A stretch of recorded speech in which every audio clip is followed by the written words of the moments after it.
Hey Kingdom Death players, how you guys doing today? We're gonna be starting on, I don't even remember what this is.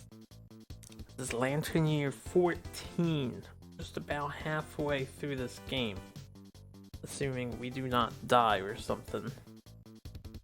It's been a little while since I played, but I think I caught myself up on everything that I want to do. We're gonna be challenging the level 2 Phoenix. Because I want Phoenix stuff, and the level 2 gives 7 base resources over just the 4, which we really do need a lot of Phoenix stuff for what I want to do at least. So that's the plan. Before we get started here, we have a few endeavors to spend. Alright, first thing we'll do, Shrine. We're gonna try and get a Shrine bonus. Very good one. So let's spend an endeavor on a shrine. Let's just say that Daddy Marth is prepping for all the kids, making sure they'll be safe. He's doing a good job. Alright. So we get +1 to all the armor. I'm just gonna memorize that. I'm not gonna write it down. So we succeeded shrine. That's one endeavor. The second endeavor, Fina has to come out on the hunt, if you remember. Even though she has Fear of the Dark, she is the only retired person. We rolled, 51 to 99. Lost some resources, which is annoying, but Fina gets the hunt. And she's vulnerable to instantly dying to the Phoenix, so we want to fix that. We're going to share the experience with her. We'll just have Tiki regale her with some stories. And do shared experience. No problem there. Because if you know how the Phoenix's hunt card works, the one that reduces your hunt XP is gonna reduce 2. So we need at least 3 hunt XP in order to do this. And it's gonna be a really dangerous damn hunt too, but I figured I'm gonna try it. Phoenix is only I feel like a level 2 Phoenix is about equally as dangerous as a level 1 Kingsman. But we'll see how it goes. His hunt events tend to suck. Sort of. They're not the best for the survivors. Alright, the last thing we're gonna do, we only have one more endeavor. Because our settlement event wasted 1. We're gonna use it on Nina, who we're taking out with us, and we're gonna just bloodlet her. I may end up re-rolling this. I want a 4 or higher, preferably an 8 or higher, and I just burned my 8 dice roll, so hopefully I get lucky again. Oh, hells yeah. So we are going to cure her. Gain 6 insanity, remove 1 of the following. This isn't a big deal. I mostly wanted that 6 insanity. That's what I really wanted. We're getting rid of Hoarder. Disorder, as she doesn't have any of the other 2 things. And Nina is blind, but she's powerful as hell, and pounce in the blind spot if I can do that, which I should be able to, will circumvent the blindness. Not to mention, we do a bitter frenzy. I don't know if that's going to come into play though. We don't. Oh yeah, I am a berserker. I can actually berserker myself and do all the things. Right. Yeah, I have a lot to remind myself about. Anyway, let's prepare to depart. Let me put this card away. All of these are away. So it's been a little while since my last recording. I may forget some things, but we'll do our best. Taking Fina, as she has to come out. Gave her shield proficiency. I need to remember she has hemophobia. And she's also a berserker. We get +1 for shrine. And we have 1 evasion. Gave her bandages. She has a bone pickaxe, so I will add mineral gathering. Gonna be using both of these. And I gave her the hunter's whip. We're actually gonna use it as our weapon. Can't really do the mood thing, which, I mean, technically I could sacrifice the 1 evasion for the mood removal.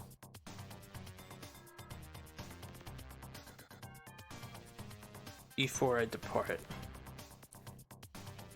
I don't have anything else that's blue facing down. We have the Screaming Skirt, Screaming Horns, Phoenix Helmet, which I don't have yet. Crest Crown, we won't have for a while, probably. Leather Cuirass.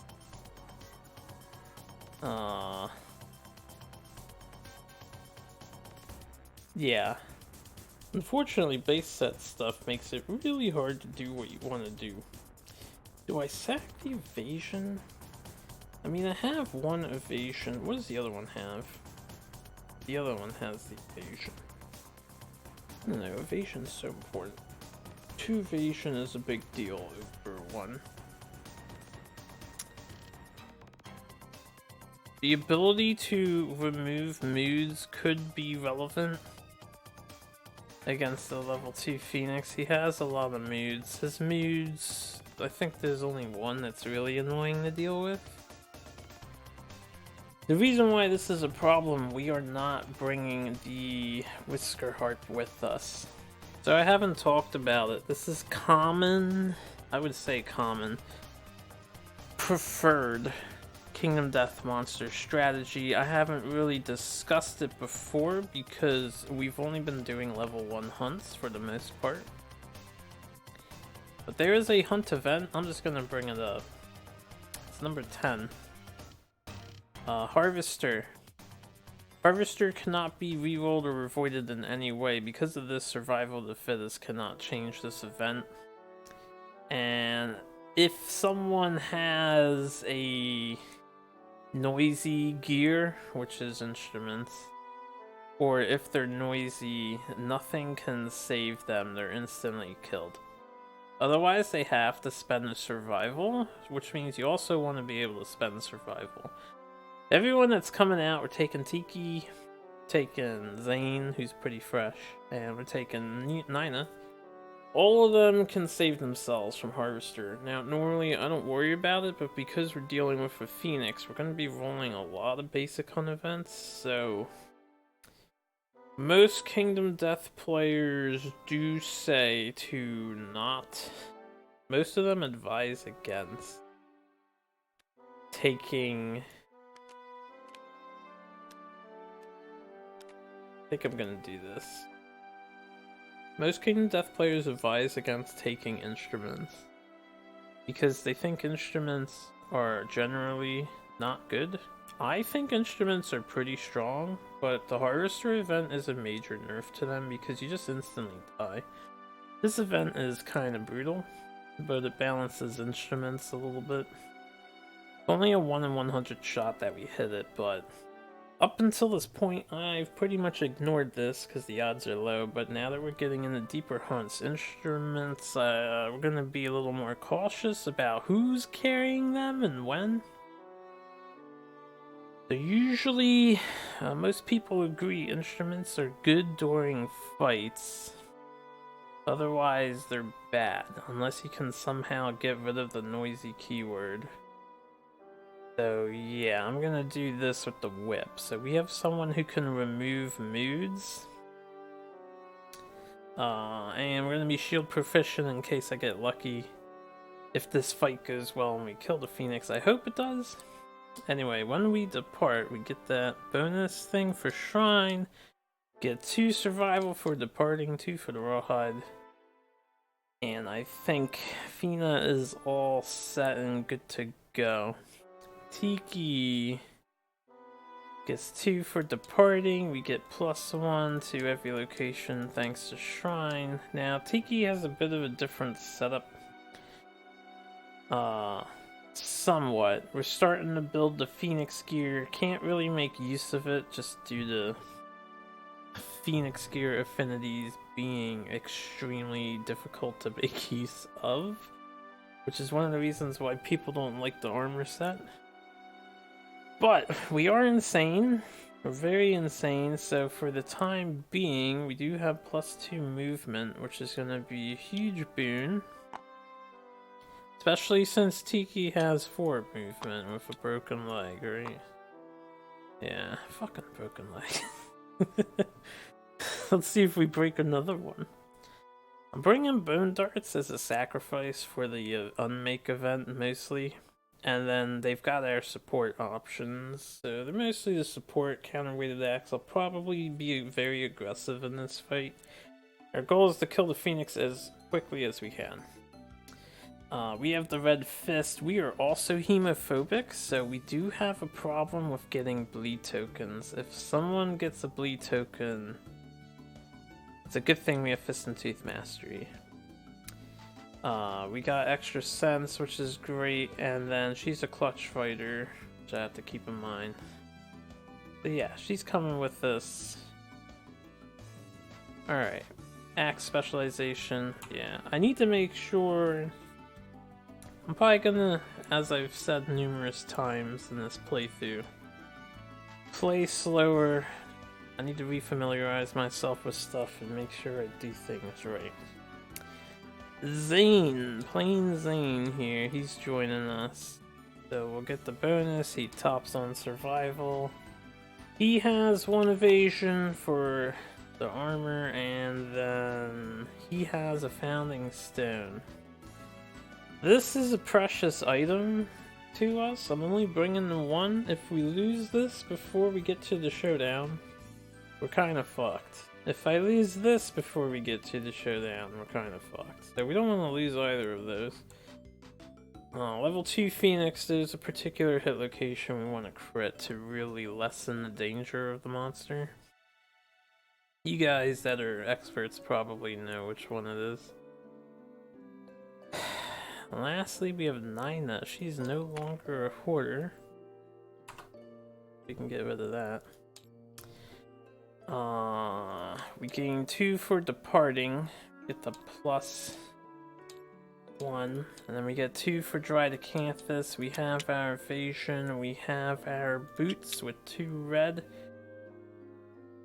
So we are ready to spam dagger stuff. We're still sticking with the bone dagger instead of the scrap. I did think about taking the scrap, but we have so much strength. I think I can. Oh yeah, I lost the scrap. I forgot, we unmade the scrap dagger in the last Phoenix hunt. But yeah, we're taking her. She's our only Tinker Kid on this fight. It's kind of the way it worked out. So here's the deal, right? There are some events I may aggressively reroll on because we need to keep our survival. Not survival, insanity. If I can keep my insanity, we should have a good time against the Phoenix, because these two can always beat a 10, so they can get rid of the thing. Fina doesn't care if she ages like once or twice, that's fine. And Zane is in the same boat, plus he can kind of beat it. So, hopefully this goes over well. Gonna get ready to get started here. Oh damn. Leave my marker token alone. Alright. So we're going in this order, as usual. And I'll bring the Phoenix over. We're doing a level 2. And that is fantastic.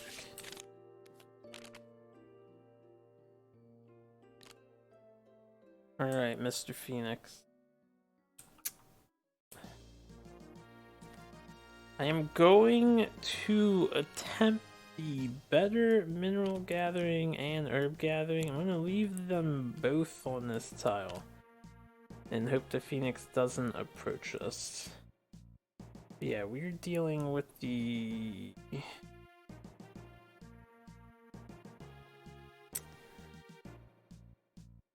down. I want to make sure everything is correct here. He's gonna be an 8, 12, 1, and 1. So yeah, he's basically a king's man. Except he has top of the food chain in play when we get to him, but one thing at a time. Let's hunt. Is there anything else for this stuff? Don't think so. Okay. Let's hunt. Indeed, so we got a random hunt event first and foremost. Now there's a slight possibility that... This is 3 Phoenix events? The slight chance that we lose somebody. I just got a 100. Okay, the finale. So this cool skull guy exists. We're gonna hear an enormous metallic sound ring out from the distance. Everyone is electrified with dread and suffers 2 brain event damage. So Fina will be lightly injured on her brain. 2 for Tiki. The good thing I hit that high roll for Nina. Okay, we may follow the sound, otherwise we panic and retreat in the opposite direction. Each survivor gains +1 courage and gingerly approaches the sound's origin. We have 3+ understanding, we follow the trail corpses, otherwise harvest 3 random basic resources from the corpses and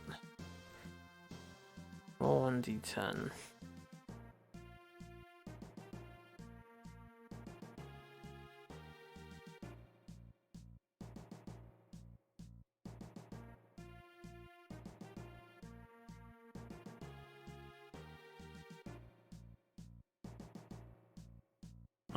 I can get the steel sword and steel shield rare gear here, or I can get the thunder maul.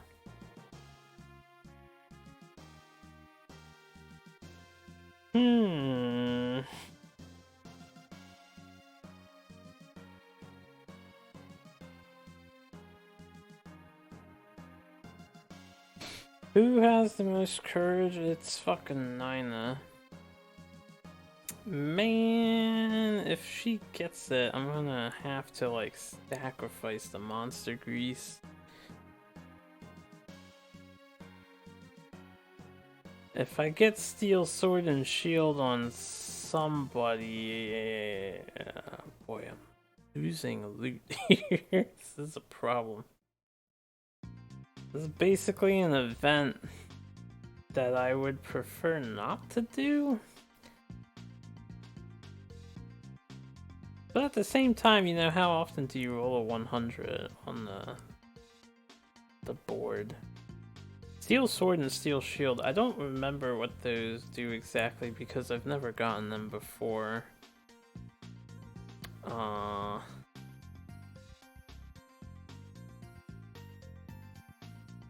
Alright, let's follow the sound. So we took the brain damage, we're gonna follow the sound. Everyone gains a courage. This is too much pressure for the beginning of their hunt. She's at max. Alright. And then we pass a shattered corpse of strange beast. If anyone has 3+ understanding, we follow the trail of corpses. So we do not get these basic resource cards. We definitely have 3+ understanding on Nina and Tiki. So we're gonna follow it. And then we arrive at a massive anvil and we see a giant one-eyed knight with charcoal colored armor reflecting our lantern light. The event revealer rolls a d10 and we probably get steel sword. Yeah, we got a 4. Alright, knight approaches us. In an instant, it chops off a random survivor's ear. They gain 1 bleeding token. Alright, let me move that. I'll do my usual random thing. So it's a 10, that's a reroll. It is a 1. So, Fina, your ear has been chopped off. It doesn't say it makes them deaf. I'll reread it. It says it gives them a bleeding token. I'm gonna mark it down too.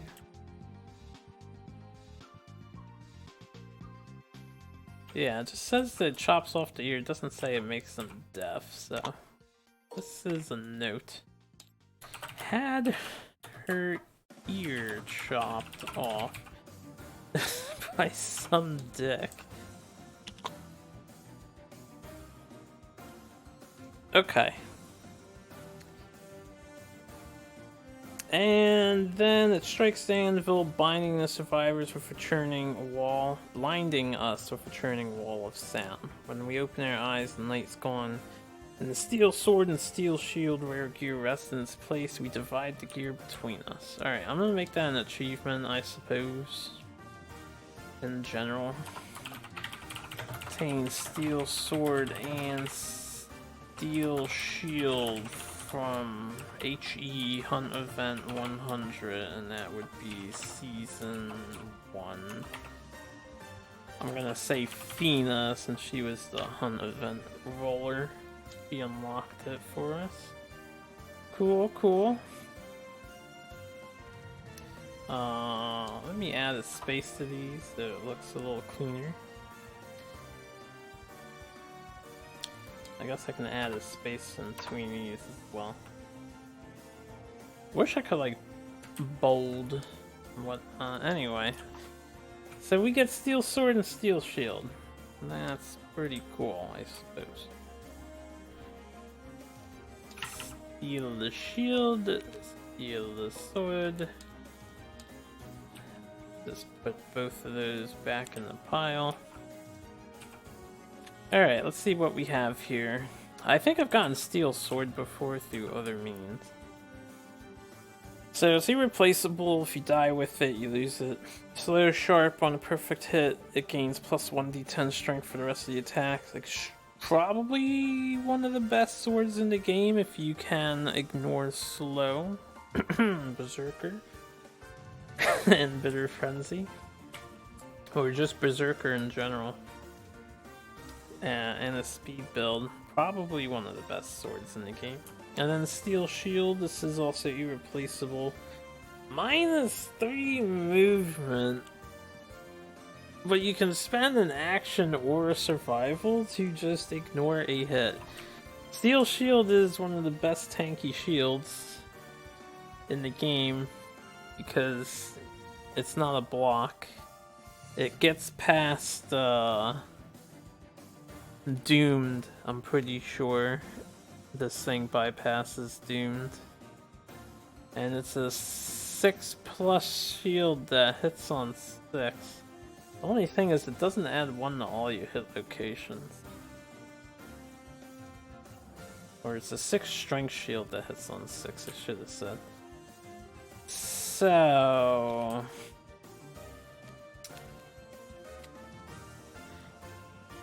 I don't want to lose the round leather. We want the armor bonus. And I don't want to replace them. -3 movement.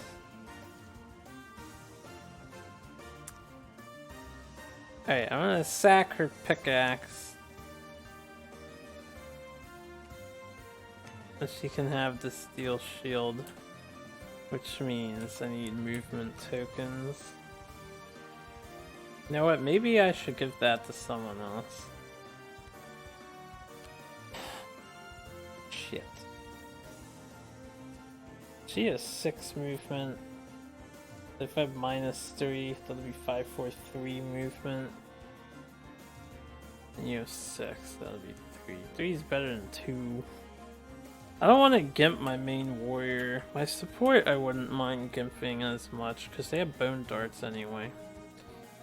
So, I don't want to lose the bone sickle. We already put herb gathering on the table though. I can always make another bone sickle. We have 2 bandages. If we'll lose the bandages, I'll carry this. We'll have our support carry that. This is gone, and then who wants the steel sword?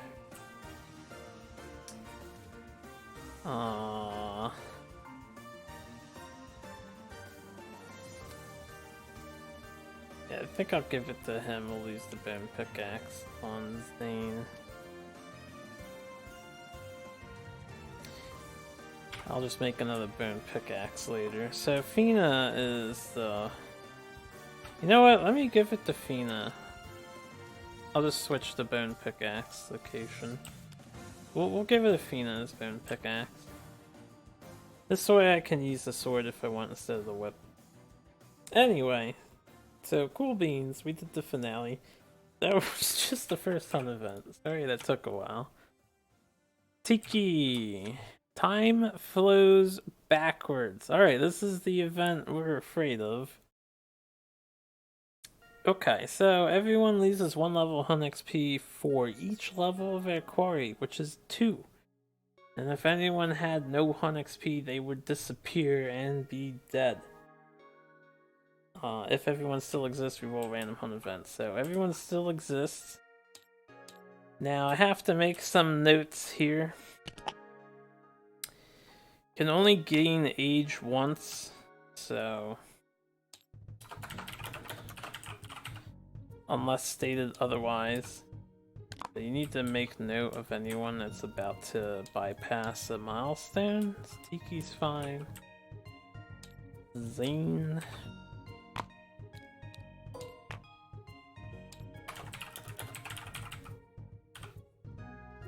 Alright.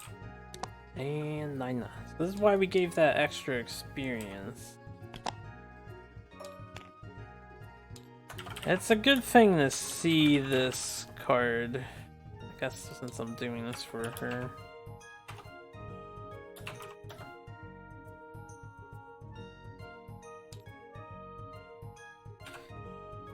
Alright. Yeah, it's a good thing we got this card first, because there's another card that completely drains someone's hunt XP, and if you get this afterwards, they would just instantly die. So we dodged the kill, the auto kill for the hunt, which is what I was worried about the most. And now we rolled an 81. Alright, Field of Arms. We carefully tread along the back of a massive sleeping monster. And instead of fur, he has a bunch of arms and they're twitching. Anyway, we don't disturb the monster's deep sleep across without issue. If anyone has a sickle, they gingerly remove some tough skin from one of the arms and gain 1 hide. That's a brave survivor. I wouldn't have the balls in me to be like, hey, I'm gonna take some hide off of this monster's arm while walking across it. Why are we walking across it anyway? Alright, we got a free hide. 81, not bad. A decent event. Okay, so that was the the Phoenix's random. And we have another random. Yeah, you can see we're playing with fire here. We got an 18. This is why I got rid of the instrument, because we're gonna be rolling a lot of basics. A dead weed! The event revealer tries to harvest this roll 1d10. If anyone has a sickle, add +4. Sure. I have a dice here already. I'll just use that one. Got a 9, 5, and 4. So, dead weed, 8+. Pull out the weed, it has enormous regenerative power. Each survivor rubs it on their skin, removes 1 permanent severe injury, then it crumbles into dust in your hands. Yo! Alright, well, Fina is fine. We're gonna fix her broken leg, so that gives us 4 movement, thanks to the Phoenix Greaves. She was the right choice after all. No more broken leg. We had intracranial hemorrhage? Oh, I didn't know Zane had that. Alright. Zane was at 1 survival. That's cured now. But he couldn't gain any survival because of intracranial hemorrhage. I didn't pay attention to that. And we fixed a mistake and it didn't affect the game. Now he can gain survival. That's good. This person's blind. We can cure the blindness and then we get our accuracy back. Not bad. I like event 18. 5, I think, was the minimum roll to benefit from that too. Alright, cool. Moving on. This is probably one of the best hunt phases I've had in this entire campaign so far. Bird-brained. Phoenix is fussily gathering materials for its temporary nest. Roll 1d10. If the result's even, move them 2 spaces forward. If the result's odd, move them 2 spaces back. If the Phoenix lands on or passes over the survivor's current space, he ambushes us. Well, I kind of want him to move forward, but we'll see what fate decides. Oh, that's an even. Alright, even. 2 spaces forward on the hunt board. Forward is towards starvation. It's pretty close to starvation. Alright. Bird-brained bird. Nothing else happens, right? Okay, Fina. Random hunt event. Got a 65. Oh, fuck. The statue. Wait, this is... Yeah, this is the one I think it is.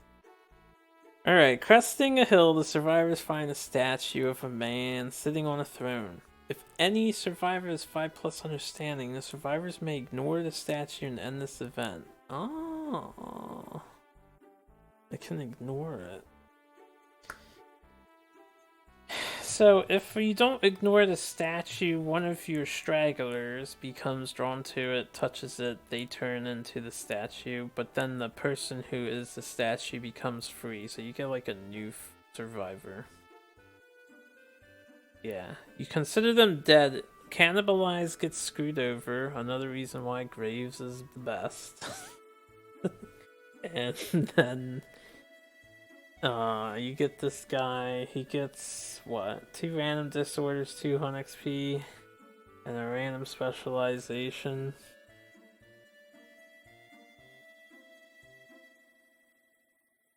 We don't have Memento Mori.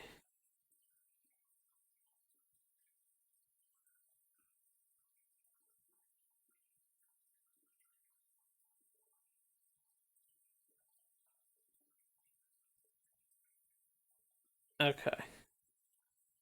I will choose to ignore the statue because I like my characters. I mean, I wouldn't care about losing Fina or Zane, but we can cure Fear of the Dark, and Zane's fresh anyway, and I don't want to lose Nina and Iki. They're very much important to us at the moment. So we're going to ignore this event. I do have 5+ understanding, yes. Just barely. So we will ignore the statue. Okay. Now for everyone's favorite event, Overwhelming Darkness. The event that I honestly wish would be overhauled to be a little more fascinating. What is this? This is a triggered.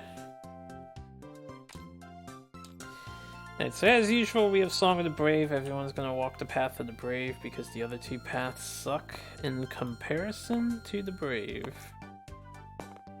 So, Song of the Brave. Left to right order, so we have a 3, 9, 5, 7. The 3 punches yourself in the face to chase away doubt, gain a -1 accuracy token. Not bad. Alright. The 5 and 7. Okay, no, they're different. So the 5 sees the massive whale.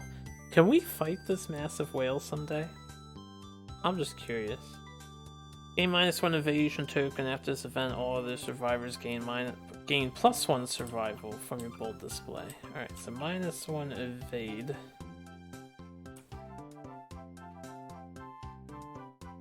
There we go.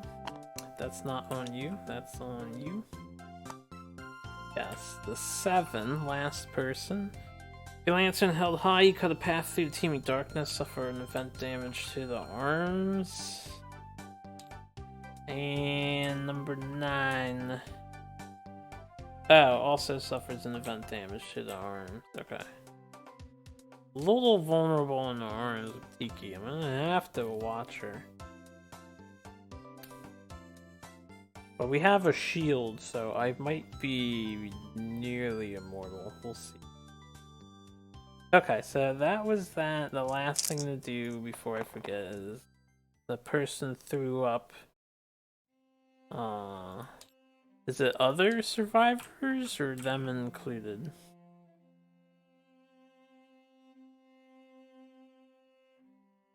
all other survivors gain 1 survival. Where everyone else is maxed, Zane's the one throwing up here, so no survival for Zane. And yeah, overwhelming darkness, not so bad. Zane! Alright, we're gonna mineral gather first, and then herb gather. So let's do our mineral gathering. There we go. Everyone for pickaxe rolls on the table. We only have 1 now, because we lost the other one. And we only got a 4. So, gain a broken lantern, basic reset, and sudden rock slide catches you off guard. Suffer 2 event damage to a random hit location. Guess that's fine since they're armored up. Use the waste. Oh, hells yeah, Mega Man. What is 5 battle music, boss music? We get a broken scrap. I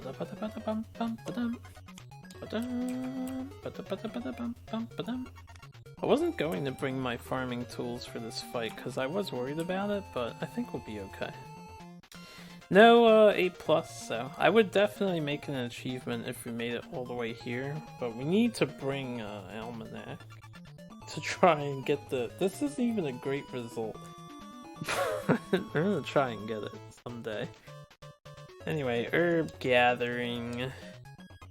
Everyone is making a special gather roll. Also, we gain +1 survival. So now Zane's at 2. So yeah, we are past overwhelming darkness, so we add +10 to our final score, which means I could get someone to go in the swamp. I don't really think I want to, just want to get some acanthus. And a random vermin. I think I would rather have 45 to 74, so. Do 3 dice for the first person. Alright. That's 10, 19. I'll add it up later. 3 dice for the second person. What are we at? It's 40.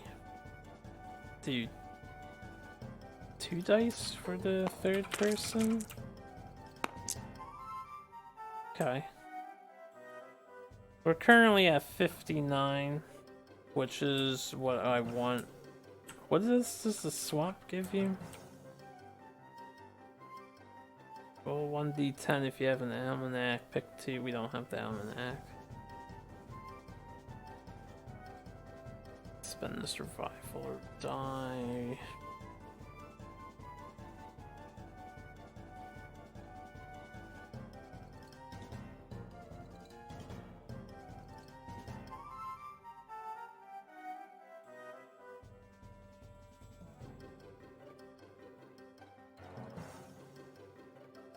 Extra sense.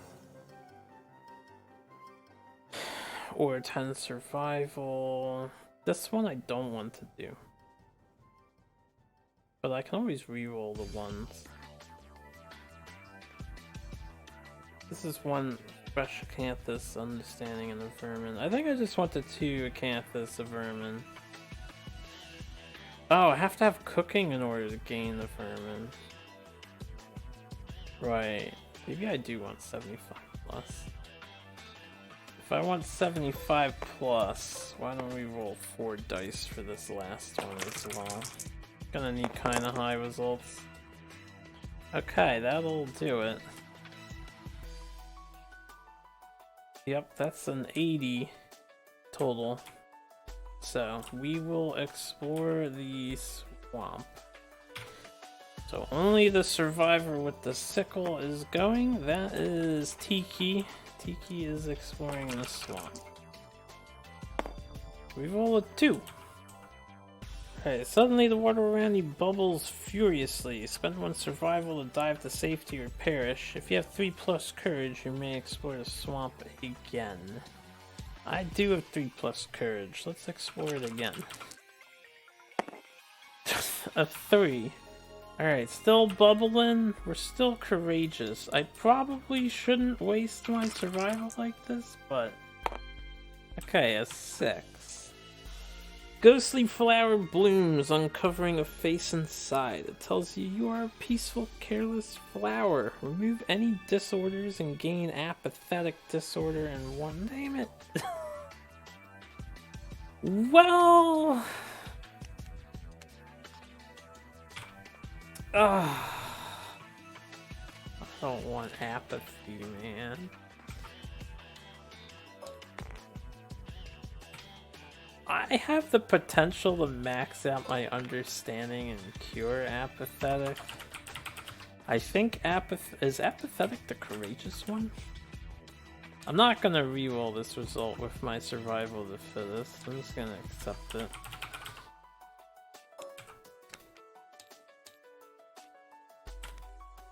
Ugh. Cannot use or gain survival, cannot gain courage. Right, you need 8+ understanding. So we have 5. We would need 3 more understanding. Fuck apathetic. Kinda wanna reroll this. Cause if I cannot use survival, then I have 1 strength token that I can use.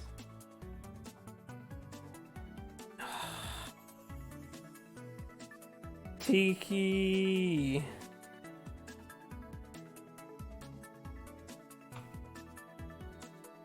Ah, the shield got nerfed if I accept this result.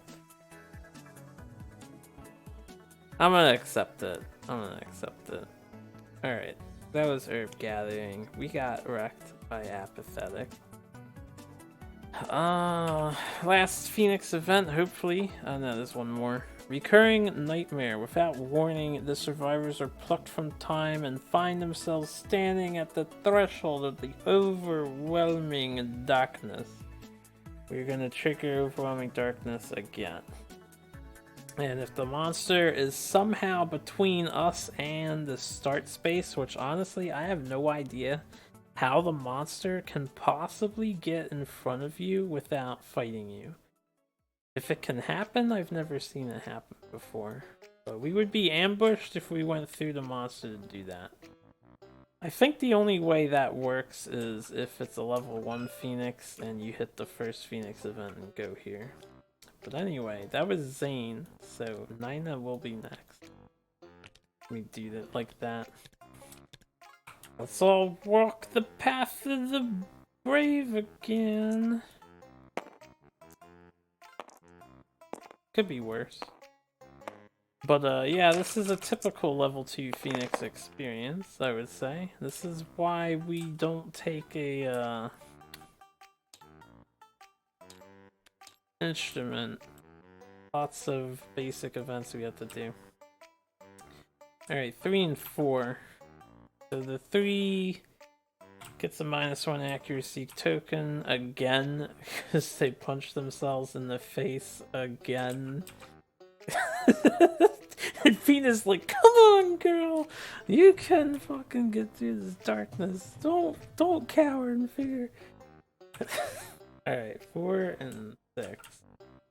Both see the whale, get -1 evasion.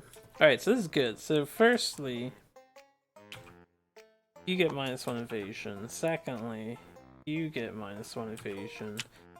Thirdly, this guy gets +2 from both of them throwing up and their display, and then this guy gets +1 when Zane throws up, but not for herself. Except she doesn't because she's apathetic, so never mind.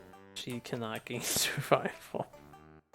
Alright, and then the 7 suffers an event damage to the arms. Could be worse, I suppose. Nina is up next. It's a random hunt event. When you're on a basic space, I think this is the first time we've shown this off. What hunt events? Gorm's laughter. Alright, there's a Gorm laughing like crazy in the darkness. We don't know about him yet, because we haven't unlocked his DLC in my campaign. But, Place a token on every hunt board space between us and the quarry. When the survivors move into a space with a token, remove it, and all non-death survivors suffer 1 brain event damage. So basically,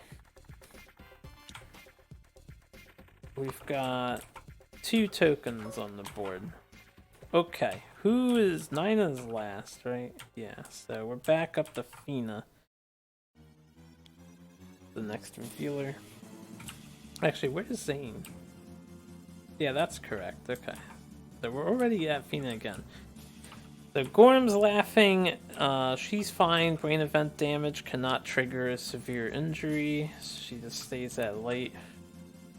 Why is Zane lightly injured? He shouldn't be. Did I not... Why is Nina lightly injured? She shouldn't be. Did I accidentally hit that button? They shouldn't be lightly injured. Or in the brain. So that's this. Random hunt event. Sure can't wait until encounters are added to these long ass hunts. 38. Man, the encounter system's crazy. We found the Gregalope. Gregalope stands astride the horizon. Its ancient body bloated with tumors and scarred tissue. Its milky eyes catch sight of the survivors and it bounds away. Driven by a sudden desire, the survivors give chase. The event revealer rolls 1d10, adds their movement to their roll. Who is this? This is Fina? Thank God it wasn't the other person. Alright, 6 and 5. That's an 11. If anyone has the strategist fighting art, we may corner the Gregalope at a giant stone face instead of giving chase. If we do, end the hunt immediately. Start a showdown with a level 2 screaming antelope using its setup rules. In addition, place a giant stone face. Alright. And give the monster Butcher's Berserker trait card. If the survivors prevail, gain the normal showdown rewards and 3 additional screaming antelope roses. Alright, anyway. We got 7 to 14. The Gregalope is far too fast. It's gone before you know it.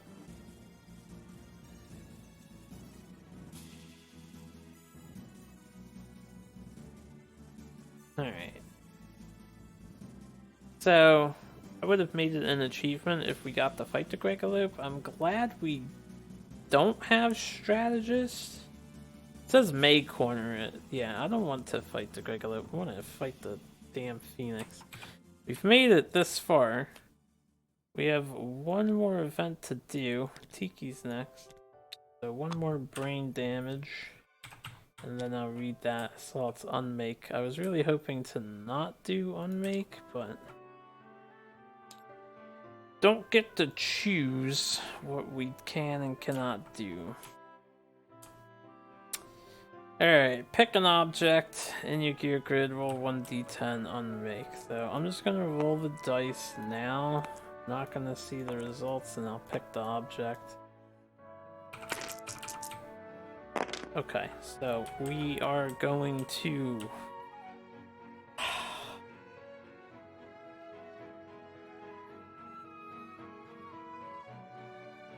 oh god. I don't particularly care about the steel sword, so we're gonna unmake the steel sword. For this person, I think I'll keep the steel shield. We will unmake the bone darts. For this person, we will unmake the pickaxe because we kind of don't have a choice otherwise. And for this person, we will unmake the I'm gonna unmake the dried acanthus. So survey says what?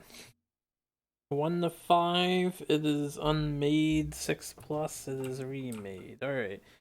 So this is remade, the sword. Gain 2 strength tokens if it's a weapon. Cool. If it has the other keyword, which it does not, we will get 2 strength tokens. I guess that's nice. Alright, so that was that one. This is a 3, so this is unmade. I get a bone basic resource. Is that... It's not added to settlement storage, right? Gain the resources used to craft this gear and archive the gear. Yeah, got a bone. Okay. Pickaxe is an 8, so pickaxe is a weapon. So that's +2 strength tokens. And I get to keep it. And then this is remade. This is an item, so I think there's no benefit. Got the wrong thing. Weapon, armor, if it has the other keyword, it's destroyed anyway. Alright, so nothing happens. I didn't mean to pull that out. So what are we listening to right now? Oh, Animal Crossing stuff. Animal Crossing music is so damn weird. Okay. Congratulations, guys. We have made it to a level 2 Phoenix. Will it go over well? Will it go over poorly? We shall find out. Let's go, peeps. Pretty eventful hunt phase. These level 2 hunts are crazy. Alright, so I have a lot of stuff I need to do. Looks like we have acanthus plants out the ass. That's interesting. I might be able to farm some? I don't know. I need to focus on crippling this bird before I worry about farming it. Our main objective is to crit the hit location. That needs to be crit. I'll set up these later. Let me set up the bird itself. So we have a 10, 6, 1, 8, 12, 1, 1. We have 8 movement. We have 12 toughness. We have +1 damage, +1 speed. We have Materialized, Dreaded Decade, Zeal, Spiral Age, and the legendary AI card at top of the food chain. So top of the food chain, for those who don't know, the monster suddenly seems older. He just has -3 to severe injury rolls resulting from monster attack. Basically, his severe injuries, you know, they kill you on like a fucking 6 or lower. So it sucks to suffer a severe injury to him. But other than that, he's essentially a Kingsman on average. He rolls 3 dice that do 3 damage each. Only his accuracy is better than a Kingsman. We have 1 legendary card. We have 6 advanced cards.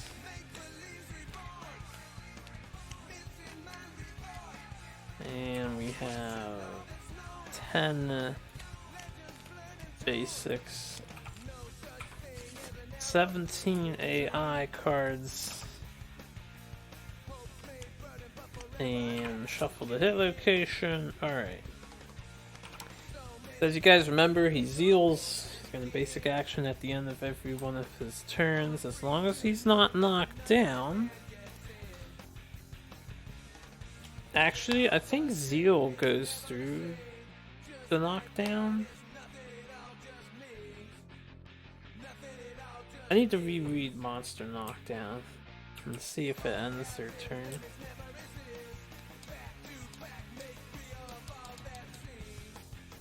Huh, that was weird. Moving forward, it didn't go, yeah, to the next pages. Oh yeah, this is the outdated glossary. Hold up, let me get my PDF open. 7 rings in hand. Yeah, that's Sonic the Hedgehog, rock and roll. Alright, hold on a second.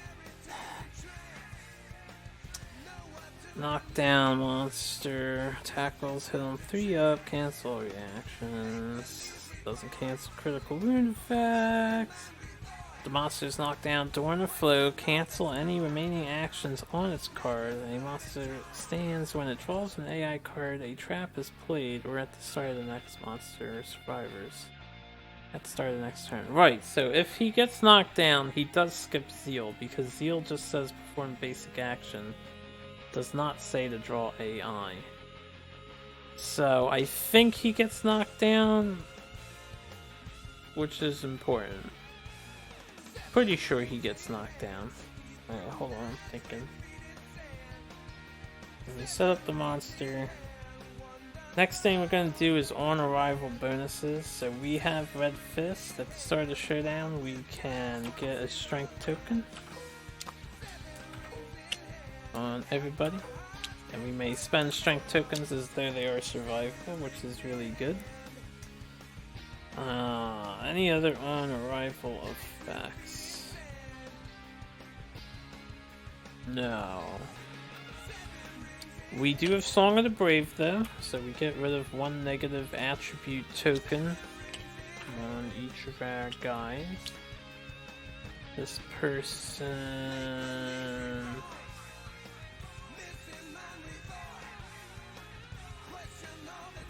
Fucking apathetic, man. Oh right, there's a checkbox for that. I should check.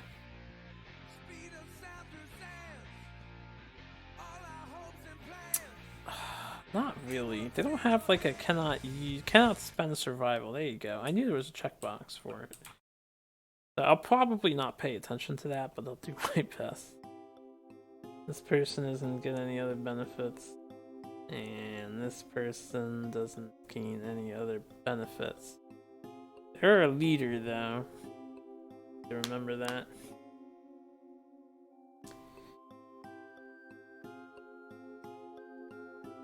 And we do get rid of this, right? That's the benefit. We get rid of this too. Okay, so most of us are cured except for the person who punched themselves twice. Everyone else took arm damage or threw up, which is probably the best result.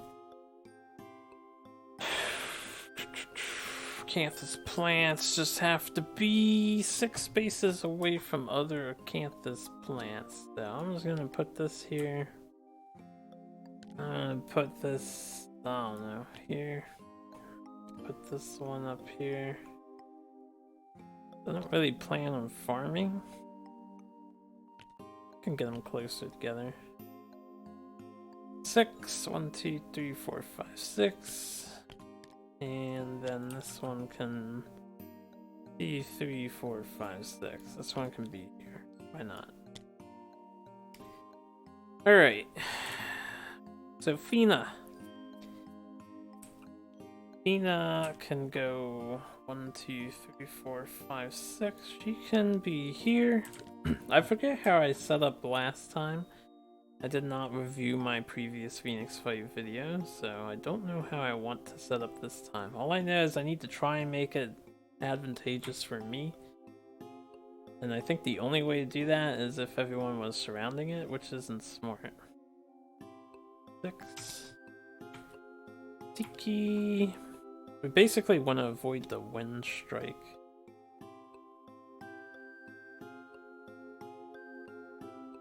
Is this really 6? 1, 2, 3, 4, 5, 6. It does go diagonal like that, right? Yeah, it does. Alright. So, out of range of wind strike this way and this way. This 2 apart, yeah, in a straight pattern like that is probably the good way to do it. The only exception is here. 2, 3, 4, 5, 6. We'll put him here, and then hopefully we'll be fine. Okay, I think we're ready to get started. Just going over everything. Really hate that apathetic. That sucks so much. I can't dash now. Means I get bleed from targeted. That means Tiki is actually the best target for the monster.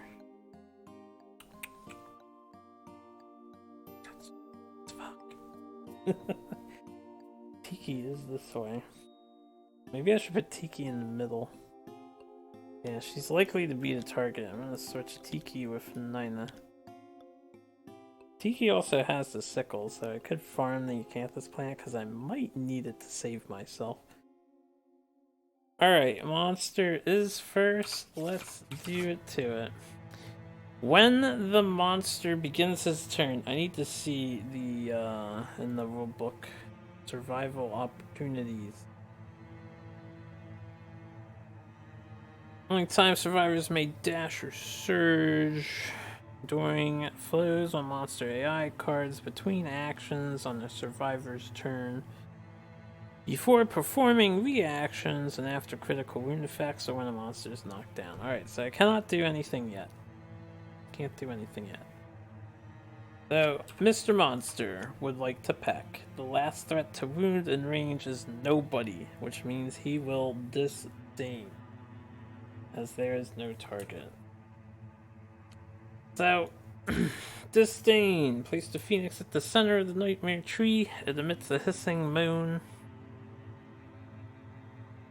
Oh wait, hold on. I need to You know how the Bloody Claw card of the lion says survivor with the most bleeding tokens, but everyone can be tied as at 0? Does this mean we're all tied as... No, I think this wording is pretty different. Basically, I'm asking, does it do peck because we're all tied and that we did not wound it last? But it's basically saying last threat to wound, which is no one. No one wounded it yet. I think it disdains. Alright, place them at the center of the nightmare tree amidst the hissing moon. All non-death survivors suffer brain damage equal to the monster's level. Perform Spiral Age and the monster's turn. We don't care about Spiral Age because we don't have age tokens yet. So this is fine. Taking a severe brain injury on Fina. I'm losing my insanity on my other peoples, which sucks. Fina. Right, this table. Severe brain trauma. We rolled a 6 because we get +2 since we embrace the dark. Or accept the darkness. So we're having a danger seizure. Random disorder. 1d5 insanity. Oh god, she became apathetic? What are the damn odds of that?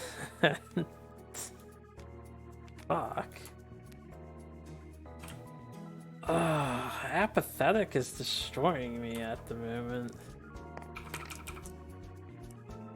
1 damage to the arms and 5 insanity. Well, at least we got max insanity for that.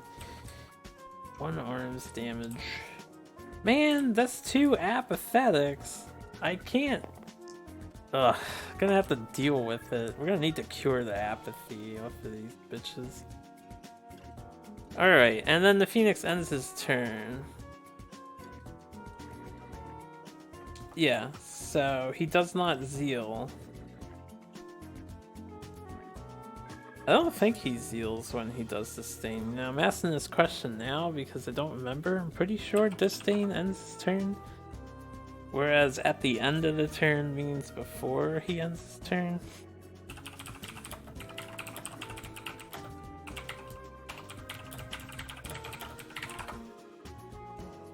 I'm just looking it up real quick.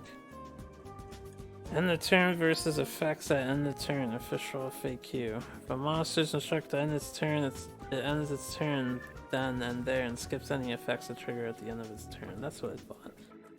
Figured I played that correctly the whole time. Alright, so we are good to continue. His turn is over. It is our turn. Let me get a sip of my drink.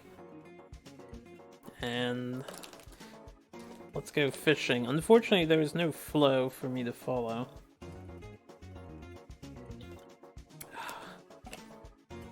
And unfortunately, I am apathetic as hell. Oh, I am so apathetic. Half our team is gimped. Alright, first thing we're going to do, we're going to activate Tiki, we're going to Cat Eye Circle it. We're looking for the glorious armpit. We have not found the glorious armpit. Alright, so this is an Eye of the Storm skill.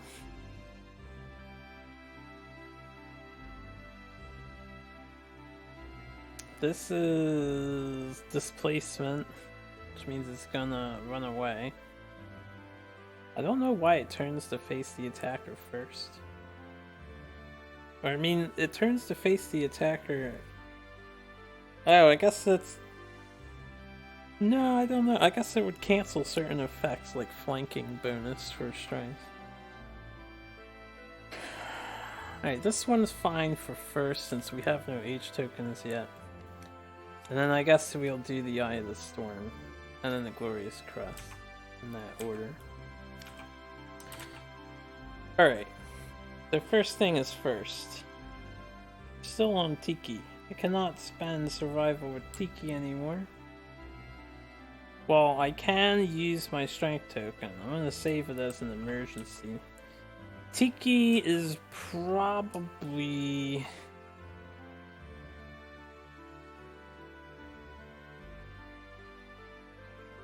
the most vulnerable person?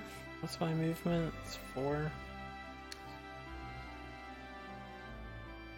Nina is our main attacker. She is in position. Good. She's in perfect position to get to the Eye of the Storm. Anyone else have 6 movement or no? Not anymore. They don't. I should have lined someone else up with the front first, just to avoid Eye of the Storm. Eye of the Storm now would be fine for Fina and for Thane, I think. So I could just go in with 9 on turn 1 here, and I can pounce with Nina. Alright, let me think. Man, if Nina became apathetic, I would be depressed. We need her. We're gonna do some things here. Let's see what I have. Sorry, this match will probably take a while because there's lots to think about.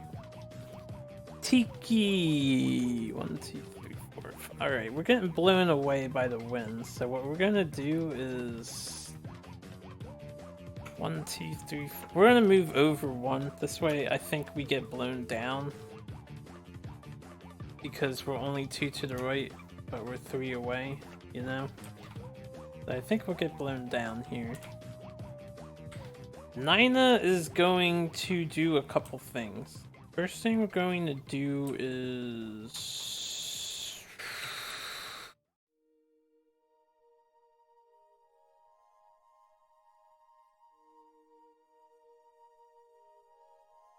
we're gonna set that up later. I'm going to dash with Nina. So we're gonna go 1, 2 right here, I think.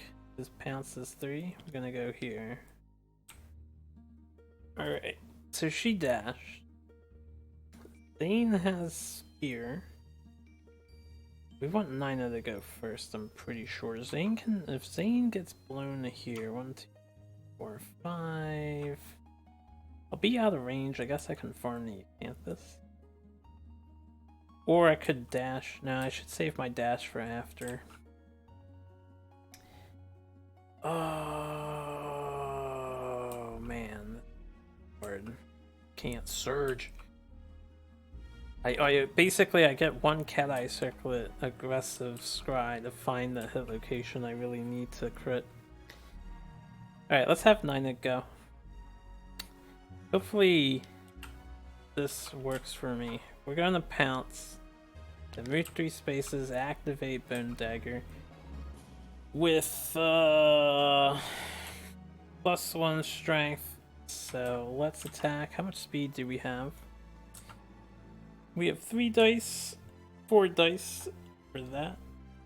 And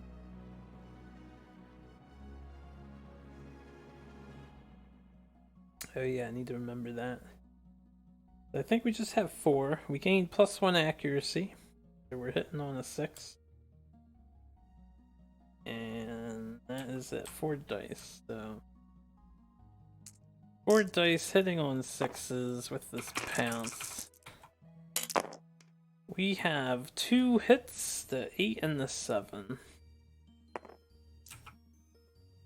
Alright, it's 2 hits. 1, 2. So here's what we're gonna do. This is actually perfect. This is why dagger is good. And people don't realize that daggers are actually pretty strong. But we can attack the glorious eye twice. So, let's do this one. We don't care about rewind. I do roll a 9. I do not have a luck. I don't think. I have a luck. Nope. Alright, 9 is definitely a wound. 9 and 1 is 10. Plus 2 is 12 right there. Plus 13. Plus my strength of 4. It is a wound. Scored a wound. Let me mark that. Got our dagger wound. And we do not suffer rewind. Okay, so now we're going to use our dagger ability. Oh, that's if our attempt fails. Never mind. So I will not use my dagger ability. Not quite as good as I was thinking for a minute. Yeah, this is only when we fail we can try again. It would have been better to fail there. That's okay, let's get the damages in. So we have a 5, 5 and 4 is 9, and then 10 for the pounce. Or 10 for this, 11 for the pounce, and then 12, 13, so 5 wounds too. Is 5 the minimum wound? Oh no, 4 would be the minimum wound, right? We need a 4 or higher. Alright, we do have a wound, not a crit. Survivors in the Eye of the Storm gain 1 insanity. All other survivors knock back 7 and bash. Okay, so we gain an insanity. These guys all suffer knockback 7 and bash, which is fine. So in between our turn, I will... Let me think. Do I need to encourage?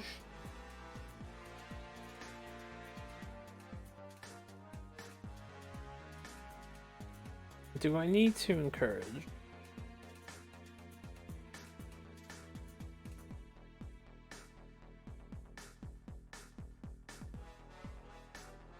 I should probably encourage Fina to walk straight up and block. And she can be our main tank. And he could skip a turn. So I think we're going to spend the survival. We're going to encourage Fina to get up. And then I'm going to spend 1 more survival to surge, and we are going to berserker ourselves. We suffer bash and frenzy. Severe brain trauma.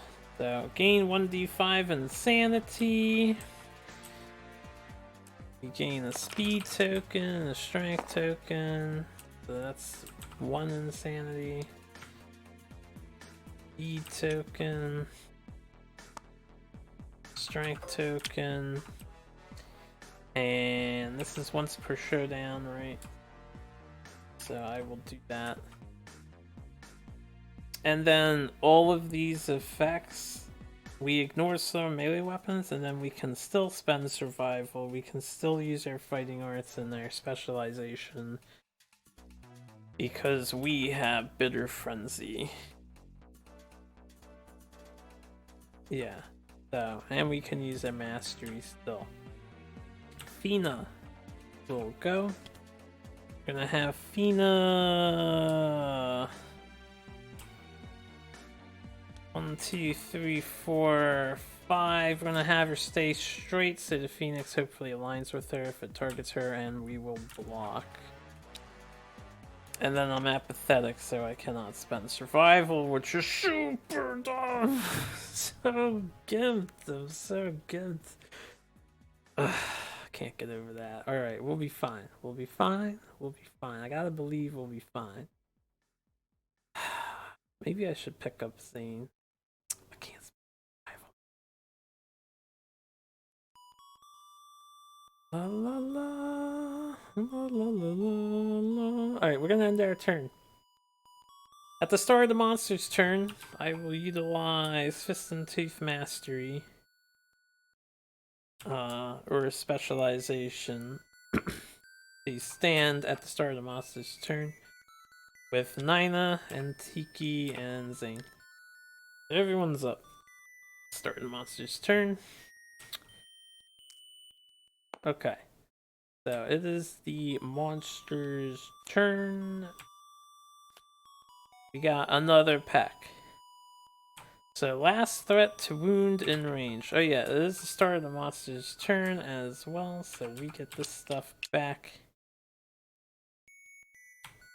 I cannot aggressively attack here, unfortunately.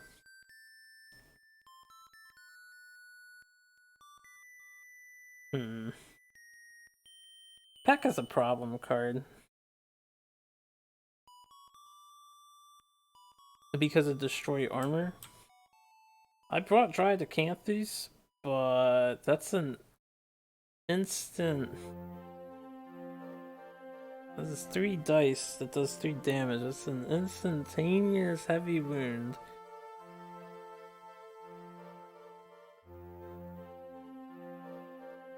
Not the card I want to see. It's gonna be really bad. I have a dodge. Alright, here's what we're gonna do. I'm going to... Do I have 2 dodges with her? No. Going to... First of all, we get an age token. No, that's an age token. Secondly, I am going to... Surge... and... block... during the flow before I get the age token or after, doesn't matter. So move an attack target. It's 2 speed, 2 plus the hit. It's 3 speed because it's a level 2 bird. Hits on a 3, hits on a 4. So hopefully I get lucky here and I don't have to dodge. Alright, that's 3 hits. Unfortunately, that's the worst case scenario. I need to dodge one of those. So we block a hit, and then I can roll, see what's hit, and then choose one to dodge. We're getting packed on the foot and the arms. I will dodge the foot and take destroy armor to the arms, and then we suffer a severe injury that this Dry Decanthus will protect us from. So the block was used. We're out of survival until I roll more. And yeah, that is not the result that I want to see. Destroy armor is just so nasty. We got 2 packs on them. Ugh. Alright, so that's his first attack. And then he will Zeal and basic action. So, closest threat in range, that is Nina. She will gain an age token. And then we will move and attack the target. So hopefully I can survive this. Gonna need Nina to be in the blind spot. Alright, we avoided 1, so we're getting hit twice. To the head and the body, so that's 3 damage to the head and the body for the basic action. And then Razor Wind is happening, which I also cannot dodge, so we're getting a bleeding token. Knockback 7 and bash. 1, 2, 3, 4, 5, 6, 7. That is fine. Okay. So that's the Phoenix's turn. Ah, that destroy armor really sucks. So I already ate my try to camp this. It's a good thing I had it. We have 2 age tokens. We got the bleeding token. When we get the bleeding token, our hemophobic Fina gets knocked down. Okay. Anything else? No. Remember, the monster's turn is the start of the round, and I already used Nina and Tiki and Zane's ability to get up with Fist and Tooth, but I have not used Fina's yet, so Fina will stand. Nina cannot pick herself up because this is once per turn. Once per round. Yeah, and I already used it at the beginning of the monsters aggressively. So we're gonna need to encourage her. Alright, the first thing I'm going to do is encourage her. I guess I didn't hit that button. She used her surge. And everyone else is good to go.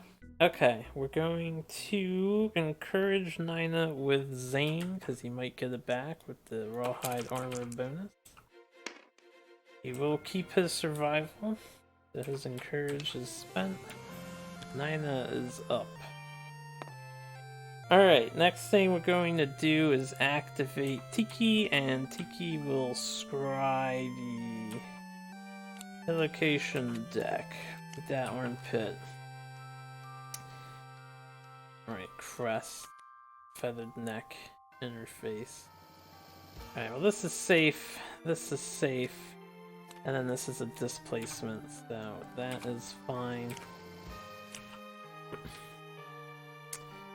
Alright, the next thing that we want to do is, I believe, for the decade Nina?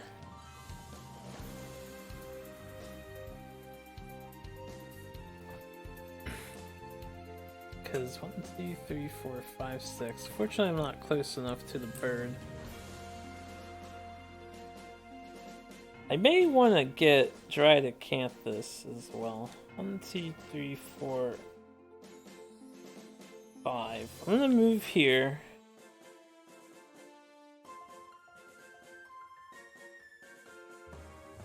This kills me, so what I'm going to do is Dreaded Decade with her. Now, it doesn't matter what I roll in the dice. We have 11 insanity, 10, which is pretty funny. If the result is equal to or less than your insanity, 10 is less than 11, we remove the age tokens. Otherwise, we would have Dreaded Decaded ourselves. Or, I mean, Spiral Aged ourselves. So we'll get rid of the age tokens. And just wait by the Acanthus. Next thing that I want to do, Tiki. Oh yeah, Tiki Scribe. Before Nina goes and does that, Tiki has movement. I want to spend 1, 2, 3, 4. Yeah, Tiki would move to there. Actually, you know what? I'm gonna keep Tiki away. We're gonna leave Tiki here. Dead. Fina. Their main tank at the moment. I need to get through these cards though. What about Zane? Can Zane get in?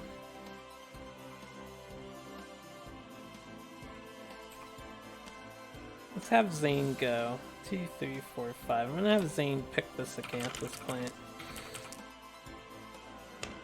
Alright, he rolled 1. 1 sucks. It's gonna suffer some arm damage. Get rid of this Acanthus. And yeah, that'll...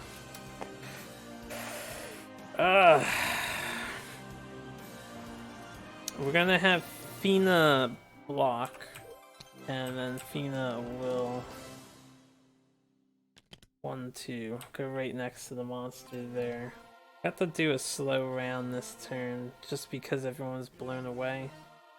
Maybe I'll get lucky and he'll start pooping or something. I haven't scribed the AI deck. That's something I can do. I'm gonna surge with Zane. Alright, at least my survival. Let's use the rawhide headband here.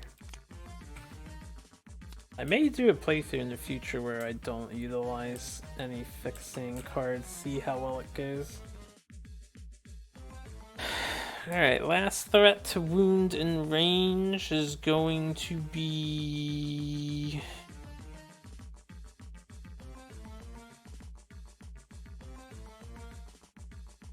I don't know if she lives. Does she live one?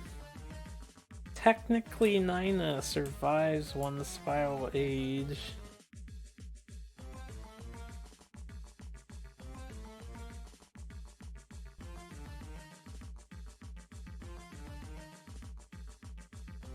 And then I can get back up and do some big damage. My 1 brain damage per level means if I ever roll a 10, a 10 to get rid of the age tokens, I am fucked. But I can take this ancient stare. Pustule cannons. All survivors in the blast zone. No target it would disdain. Currently it's facing forward. All I'd have to do is dash Fina to get her out of the way. Fina can dash here with the strength token. I can only do this once. It means he'll just disdain. If he disdains, we take what? 2 brain damage?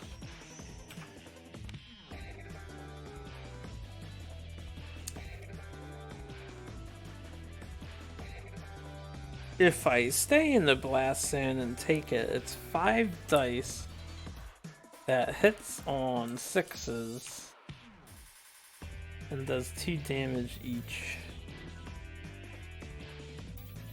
And before damage, all of my armor would be reduced by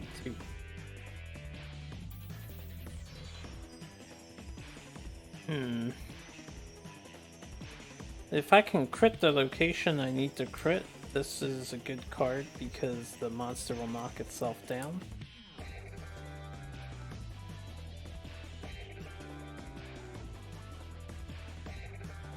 Six dice that hits on 6s. Knowing the monster's luck, and it's a 50-50. 50% of them will hit. Probably more than 50% of them will hit. Means I'm taking a bunch of hits. I'm blocking once, and I have to spend this in order to dodge. I have 3 strength tokens. But I can only dodge once per round on this character. So I block one, I dodge one, and I hope half of them miss. If I get hit in one location, it's good. I think I'll do pustule cannons. Even though my armor is gonna be reduced before damage, I think pustule cannons is the way to go here. So we're gonna leave it like that and then end their turn. This is so bad.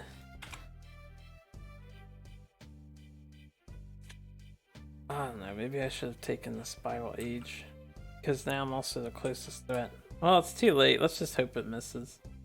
Alright, everyone in the blast zone. You know what then? I should just get out of the blast zone. And let it disdain. Yeah, let's do that. We will... First of all, it's the new turn. It's the new turn. Let's dash with Red Fist Secret Fighting Art. We can use the strength token instead of survival. And we will dash Fina 1, 2, 3. Put her here. Alright, so that is what we will do, and then no target is in the blast zone, which is his wings, and right behind his ass.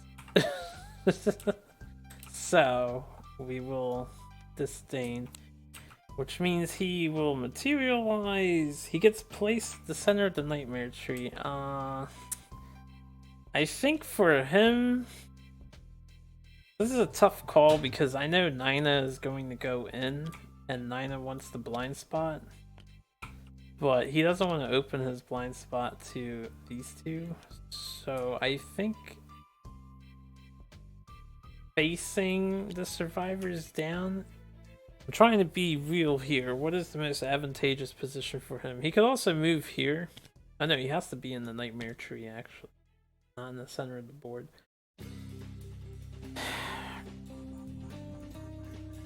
I think I'll just have him facing down. Because he's also, the closest threat is tied, right? 1, 2, 3, 1, 2, 3. And then he can hit both of them with his basic action. If he did it, we know he won't.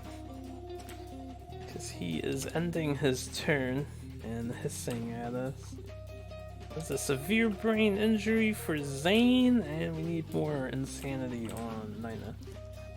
So, Zane, +2. That is a 10. He is frenzied. That is horrifyingly bad. I am going to lose all of my survival with them. And I don't want to use a survival to fittest reroll on this.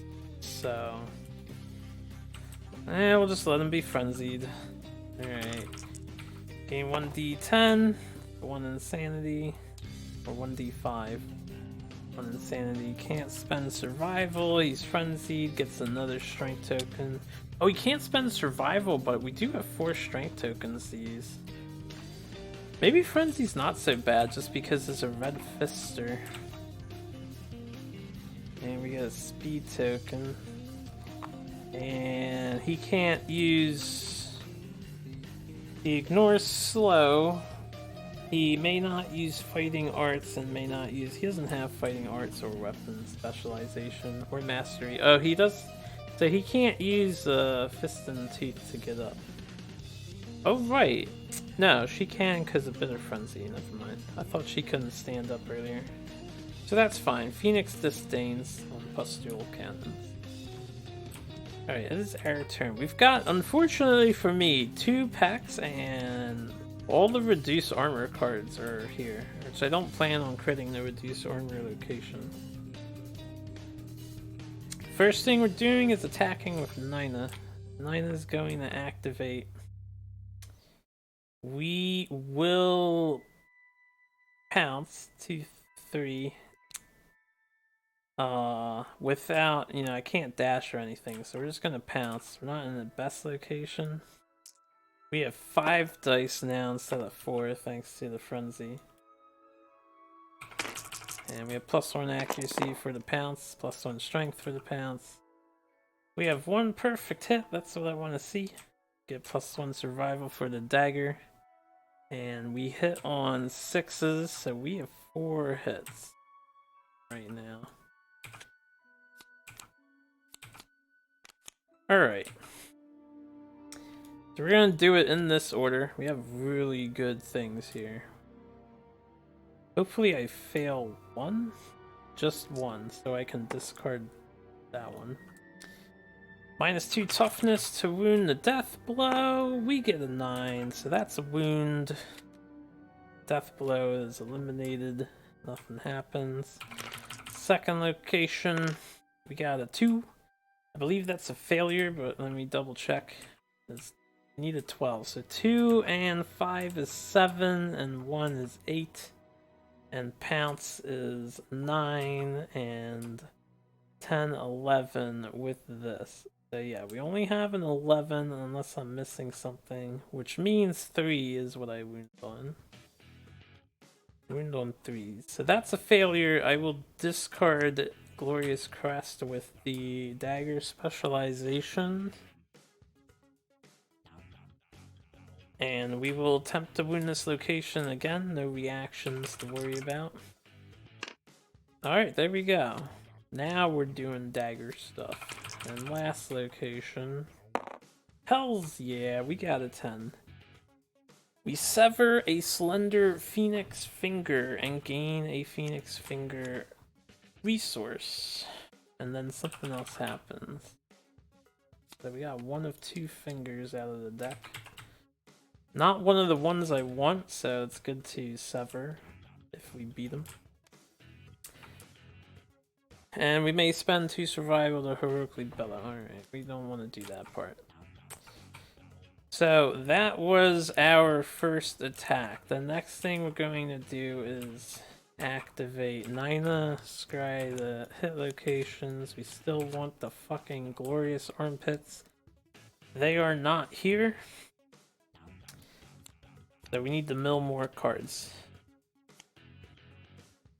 Alright, we're gonna put these back up in this order.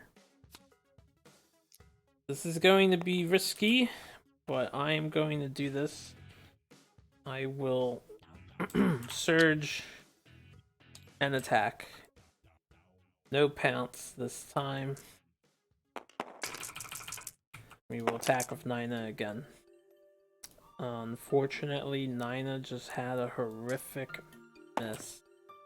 That is a huge whiff. What do I hit on? Hit on 7s, yeah. Okay. Next time I'll make sure I'm in the blind spot or that I roll better.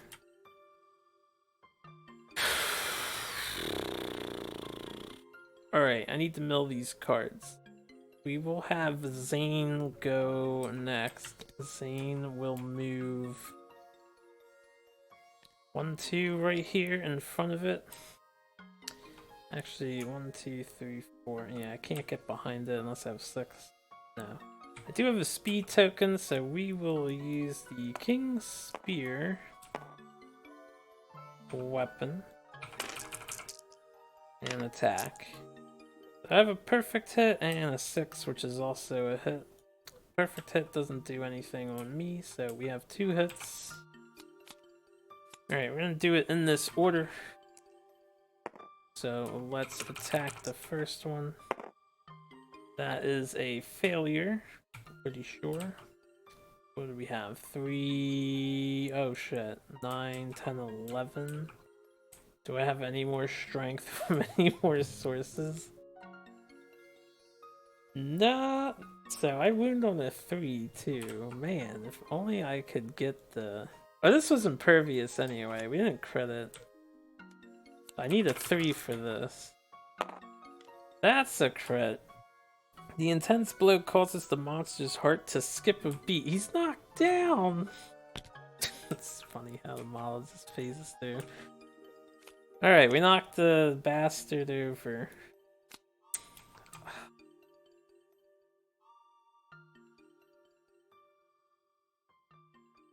Okay, we're going... this is risky because if I mill the card that I don't want to mill. Cause the wound with spear. Let me mark that.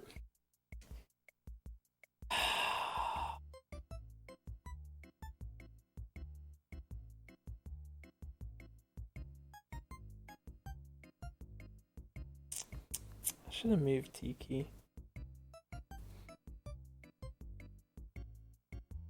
Well, I can swing with the steel sword instead of the whip because it has a really good shot of wounding. What, 5 and 3 is 8. Just need to roll a 4 instead of the leather shield. I'm thinking I should surge now. The only other thing is if I hit the trap card inevitably with someone, who's taking that trap? It needs to be someone good. I'm gonna activate Fina. I have to remember I have -1 accuracy. Oh, he's knocked down. Okay, accuracy doesn't matter. We just hit on 3s because he's knocked down. We're gonna use the steel sword with Fina. Alright, we do have a hit, so we ignore this wound location. That is a wound. 8 and 5 and 3. And nothing else happens. So free wound.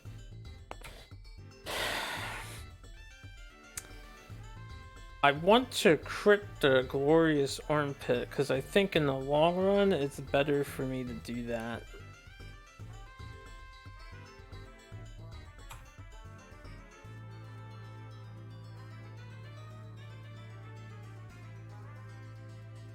I'm going to spend this strength token to surge with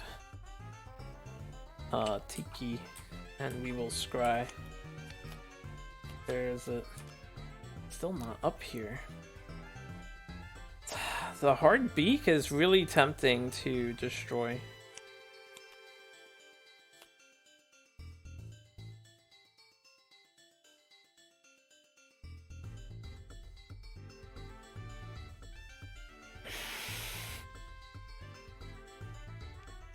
I need to make a decision right now. I wish I brought a second stone for this fight, but I did not. If I guarantee the crit on this, we ignore the effects of destroy armor. We have 2 peck cards in the stack, which is why I'm considering. I think it's more important to have the material. Every time he materializes, he gets knocked down, because every time he disdains, that's fine if he wants to disdain us. And then every time he does materialize, he'll just be knocked down instead, which is the better card, I think, in my opinion.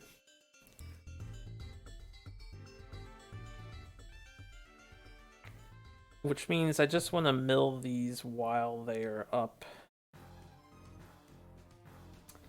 And then suffer whatever attack he may have. Okay, that's what we're going to do. I am going to leave them in. Let's get rid of the Eye of the Storm first, and then the hard beak, and the tail feathers. I'm going to surge with Zane. Let's see if he keeps his survival.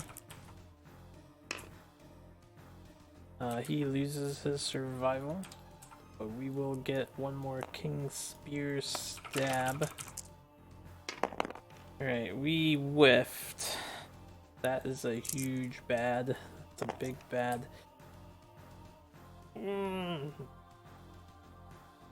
My only shot is to surge again when this thing does something. Mina can also surge and use her whip. She can surge with a strength token.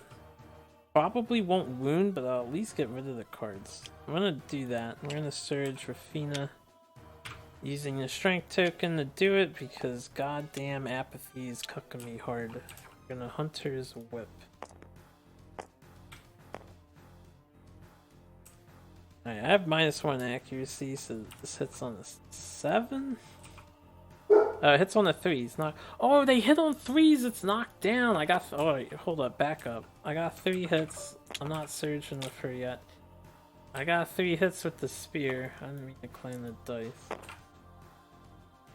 Hold on. I'm stupid. Monster is knocked down currently. Alright. We're gonna do it in this order. First location is a wound. Don't have to worry about the reaction because he's knocked down. Second location, super dense, doesn't matter. It's a wound.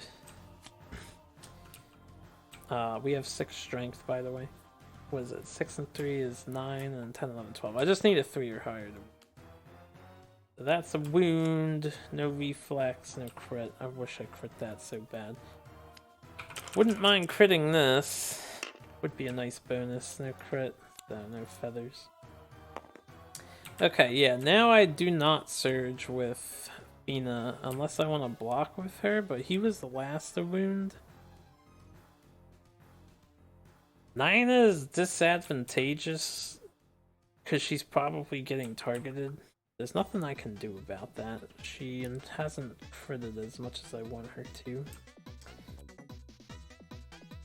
Or she hasn't perfected as much. I think we're done there. I could attack with the whip, but I might mill the card we're looking for, which is what we do not want to do. So we got rid of those 3. We got 2 extra wounds. Phoenix has 8 left. It's just a white lion, man. It's just a white lion. Next round. Hopefully the Phoenix poops or something. And if I have to do any emergency shit, hopefully I can handle. Phoenix gets up. Phoenix draws AI. Deja vu. Alright, strange feeling fills the survivors, threatening to overtake them. If we have 25 or more age tokens between us, we start a new game, basically. With the current survivors, any gear and resources we currently have with us. Basically, you start a new game with these 4 people and what they got. A lot of people love this card. Getting 25 age tokens, it's kind of hard to do that because you have to survive a lot of rounds, but it's definitely doable. You smear some poop on yourselves, and you have a lot easier time doing that. You just need to survive brain damage, which you can circumvent with screaming with the antelope helmet. Anyway, we have fewer than 25 age tokens between us. Each survivor with no age tokens rolls 1d10. On a result of 7+, we cease to exist. So, this is bad. Nobody has age tokens. We're gonna have to use some survival of the fittest here to keep everyone alive. Hopefully I roll low. I'm rolling to attack the Phoenix! Oh my god. Okay, we just need to reroll for Tiki, so she doesn't die. So we'll use up Tiki's Sotif reroll.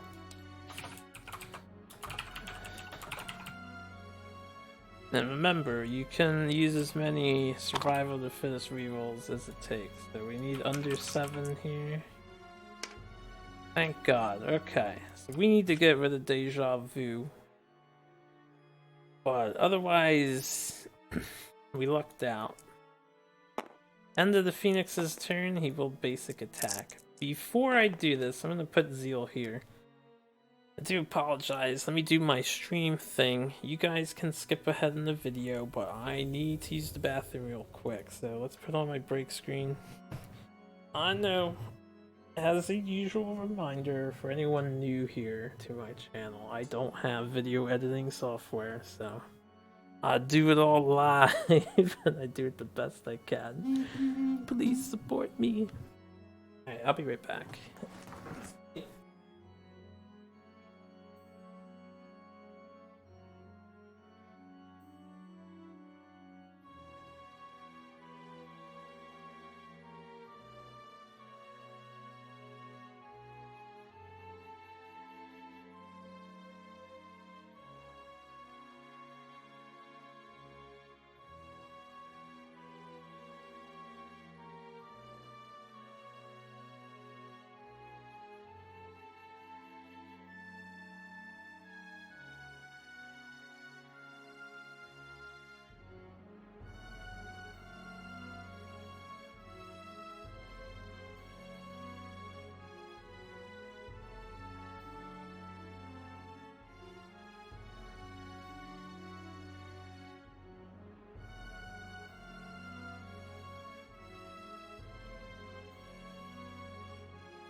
I'm back.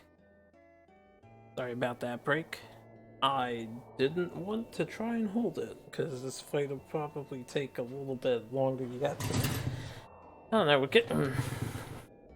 excuse me. Getting closer to the end, but we still have some time to go. The Phoenix is zealing my ass, which is annoying.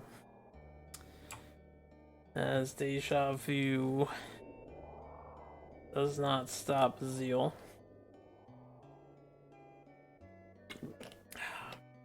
I may want to keep an age token around in the future for this card. But yeah, zeal, basic action. Closest threat in range. So, closest threat is Nina and Fina.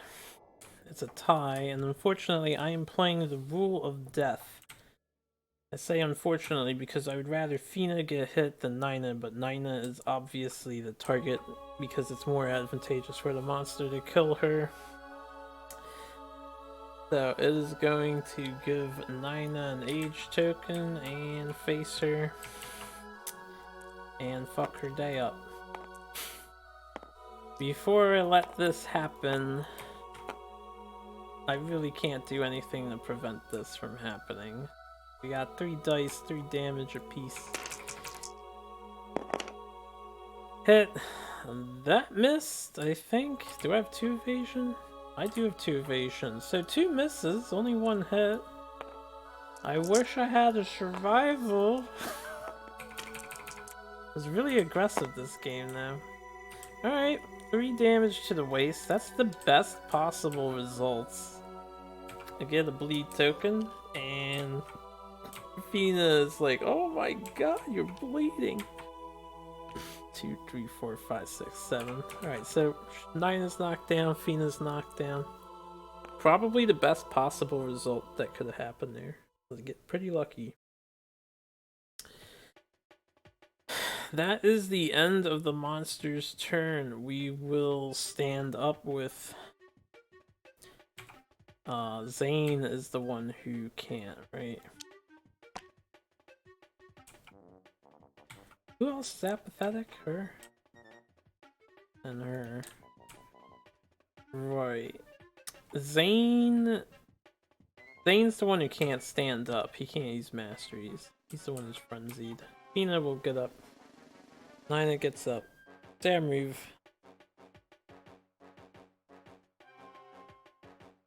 Okay. I probably want to just eat this acanthus plant and then do stuff. Before we do that, let's see if we can fuck up the bird finally. We're going to activate Tiki. I'm going to move her over here and then scry.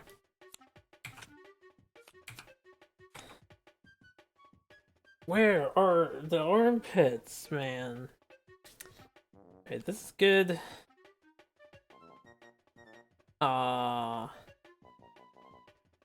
This is annoying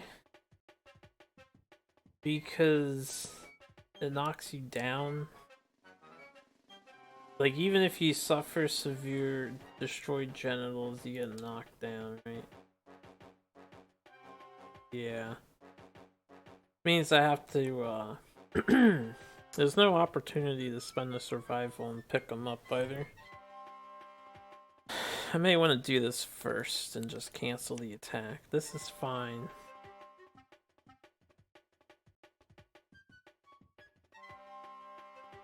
And this is fine.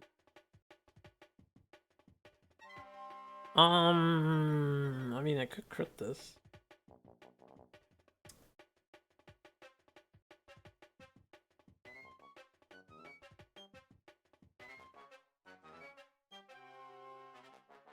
Need her to wound with the axe before we're done here.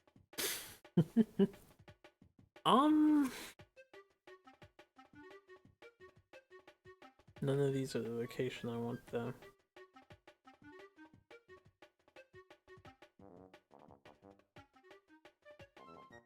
I have a mystery location which could fuck me.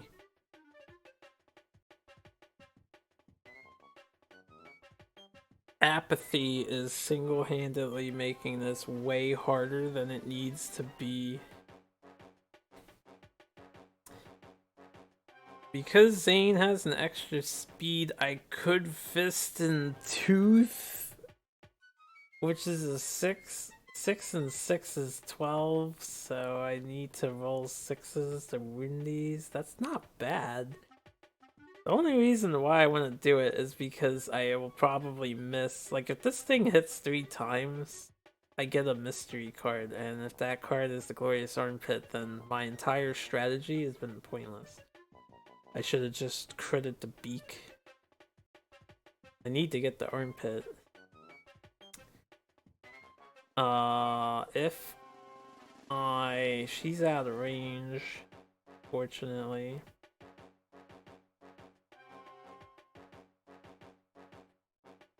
When you gain this, a survivor of your choice gains 3 insanity. I didn't pay attention to that.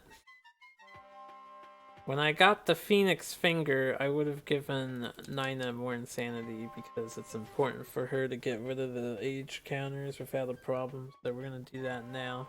Otherwise, I forgot about that. Doesn't affect the game too much though. Sorry this is taking so long. Trying to not die to this Phoenix here. What I'm thinking is Fina uses her shield, it's 1 hit, get rid of this, and then Fist and Tooth for these. I could Fist and Tooth this, and then attack? I'll be knocked down, the rest of my attack will be cancelled. I'll have we roll a 6 or higher to get at least 1 wound, or we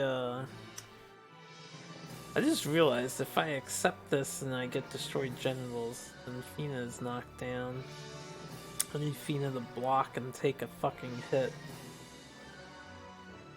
And scry the AI deck. Alright, let's leave it in this order.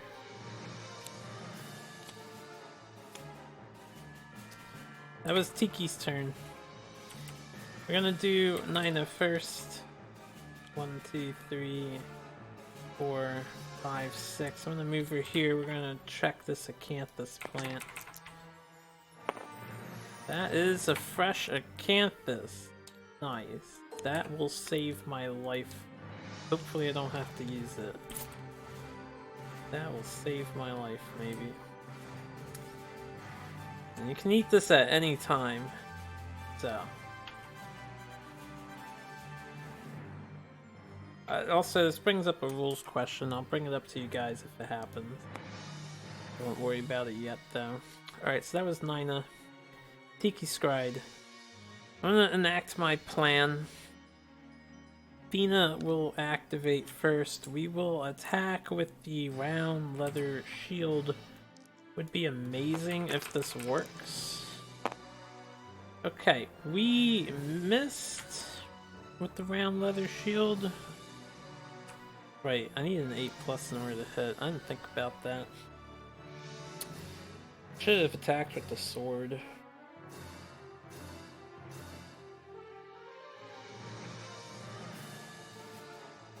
I'm going to surge with her. She can tank a hit. We'll use the sword. I should use the sword first because I'm in the blind spot. So I hit on a 3, but we have -1 accuracy, so I hit on a 4. This shield hit on an 8. I would have hit with the sword. I should have just swung with the damn sword. God damn it, this sucks. Alright. Since that happened, I will walk in 1, 2, 3, 4. I'll walk in with Zane. I'll stay here. Zane will stay there. Zane will attack Fist and Tooth. Do I risk that? I hit on a 8. Hit on 7s in the blind spot.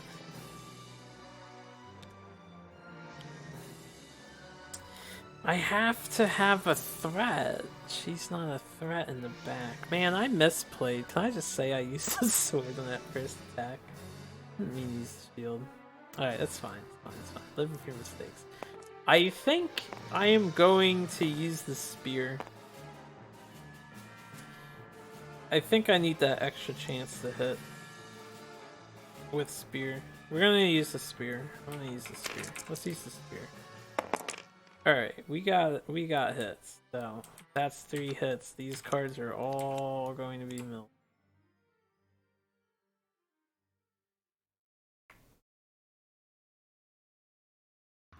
I mean, I can god mode a critical wound here. When can I do? I don't think this is the same. Hold on. It might be the same. Survival opportunities. They're in a different spot here. Between actions on a turn before performing reactions. Before reactions. Before reactions. I need after reactions. After critical or wound effects or when a monster is knocked down. I don't care about Glorious Primary Eyes. I want to roll to hit. These are good cards to hit and I'm wasting them. Or I get the 10.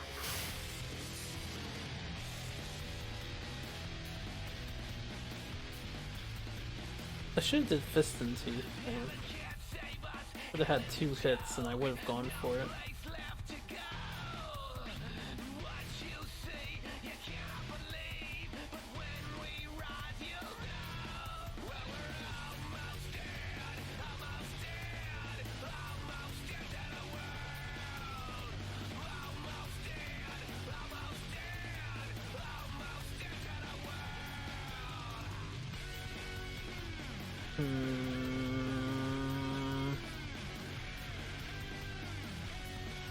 This is why Stalwart is good.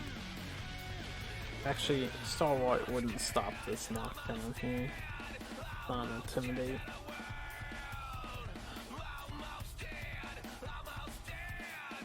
%10 chance that I roll a 10.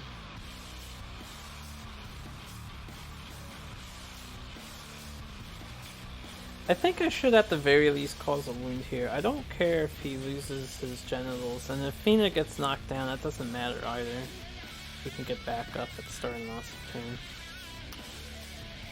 And the bleed token here doesn't matter.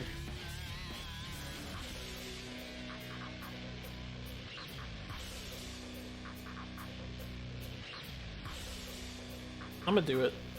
I'm gonna live for the dream. We're gonna roll a crit. I'm attacking. Alright, we critically fail. And alright, disorder. We suffer destroyed genitals, so cannot be nominated for intimacy. Gain a random disorder, you're knocked down. Gain 3 insanity as we wonder at the futility of their struggle, and a bleed token. The bleed token, not on you. You 3 insanity, which is kind of good. Destroyed genitals. Can't have kids, it's fine. He wasn't making babies anyway. Knocked down is the problem. That canceled my attack. Didn't even get a wound for it too. Critical fail. And we have Corporalia. All of their gear is noisy. You're always a threat unless you're knocked down, even if it affects us otherwise. Well, that's kind of too bad that knockdown does. Excuse me, it doesn't count. I'm gonna stand up anyway, it's fine.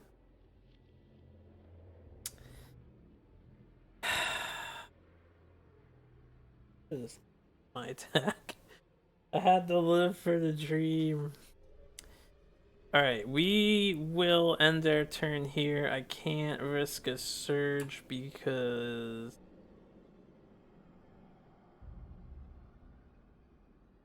we need to identify the fucking armpit. Also, I need to figure out who's taking the trap. Alright, so next round, beginning of the monster's turn, stand Zane up. Fina got knocked down with the bleed token, hemophobia, we're gonna stand her up. And the monster is going to excrete. He defecates on all survivors in the blind spot. Each survivor currently in the blind spot rolls 1d10 on this table. Alright. We got a 9. Rare goo. Gain rainbow droppings. Phoenix resource. This is the good card. One of them. Got some rainbow poop. Alright, we can consume this and gain a permanent speed or explode our heart. In true Kingdom Death fashion. So, Fina just got some rainbow shit. That's awesome. During the, I already rolled for it, but during the flow, I don't think I would have done anything. Now, there is something I want to do. During the flow of this card here, we'll do it now. We're gonna Surge with Zane. Okay, we lose our survival. What else is new? We want to block with him. That's all. Also, anyone else would have had their actions flipped. Okay, so there's one good card and a bunch of shit cards in this deck. Phoenix will Zeal. Basic action, closest threat in range. The closest threat is Zane. It'll turn to face Zane, and then Zane will gain an age token. That makes him and Nina immune to that card. Right, gain the age token and then move an attack. So 3 dice, 3 damage each. That's a miss. This is blocked. We have 1 hit. I'm just gonna dodge it. And I keep my survival with the rawhide, so we dodged. Not a bad turn. Pretty good turn. We got some poop. If I really want to farm, I don't want to farm this. I just want to kill the level 2. This is our move. Let's go Tiki, Scry. There it is, boys. This is it. Feathered body, glorious head. Okay, so the trap card is inevitably coming up. We probably don't want Nina to proc it, because Nina will die. We probably want Zane to take it. He can take hits anywhere, as long as it's not 2 to the waist or arms. That was used. Or we want Fina. Fina can definitely take 2 everywhere and be fine. Fina with the Hunter Whip proccing it is probably the best option. But first we need to clear these 3 cards. Now these 3 cards are all pretty decent. Unfortunately I have a fucking H token on me now, so what I might?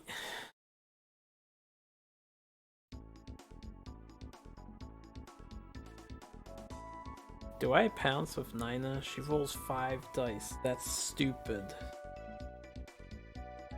Can't risk hitting the trap, right? There's only gonna be these 2 cards. We're critting this. Right, we're critting the armpit with Zane.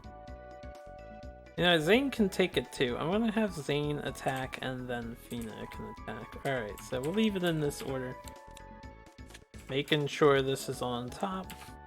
We'll go over this card in a minute. So that was Tiki. We're gonna leave her there. She's finally finished her job. We're gonna have Zane go. We're gonna throw the Fouling Stone. Automatic crit, automatic hit, automatic crit. So we get the glorious armpit. Hold on a second. Ugh.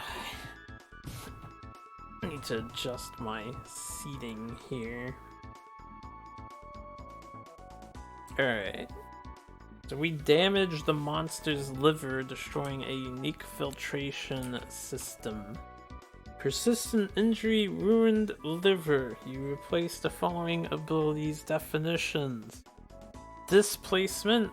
You're instead covered in rainbow goo and gain 1 insanity. Very nice. Materialize. He's knocked down. That is really what we want. Unfortunately, his pet cards are still really dangerous. And now the next goal that I have is we need to control the pet cards. Means I think we'll be fine here. Alright, we're going to... He already surged? Did I just not flip over his surge? I know he dodged.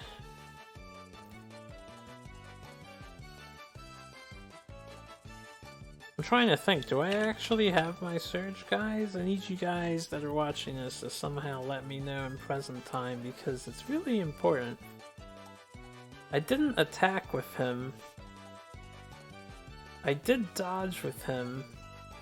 Did I just not refresh the surge? I'm trying to think. The Phoenix pooped, and then basic actioned. I didn't surge with him. I don't think I did. Because I didn't scry the deck. This was random.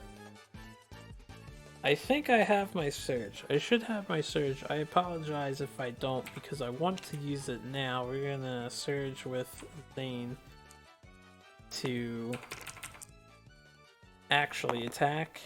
We will lose our last survival. Okay, because we've got all these strength tokens still. And let's use the spear.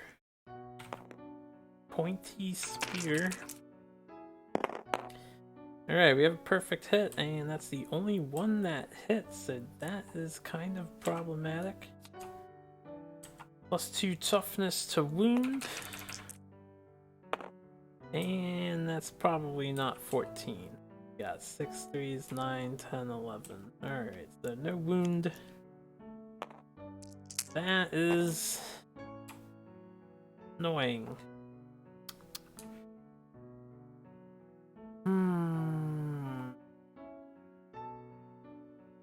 This fight has gone decently well, despite some setbacks. Alright, let's have Fina go. Fina is going to enter the blind spot. Yeah, I want to make sure she's in the wind section. We are going to attack with the Hunter's Whip. It's 3 dice, hits on 6, so we're in the blind spot, and -1 accuracy, it still hits on 6. And hopefully we get the trap card. That's basically what we want. Alright, we have only 1 hit, so that is not a trap card. That is a problem. So, we don't have age tokens, we don't have to worry about rewind. Roll the 3. 3 and 2 is... It's not enough. 3, 3 is 6, and 2 is 7. 8. It's 8. It's actually 8, guys. Alright.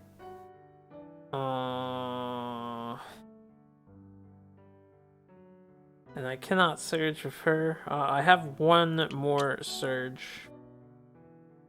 Means I can't block or dodge. I think I'm gonna do it. We need to reset this deck. Gonna surge. That's her last strength token. Unless I get frenzied somehow. We did not wound, so we don't have to worry about that. Doesn't work anyway.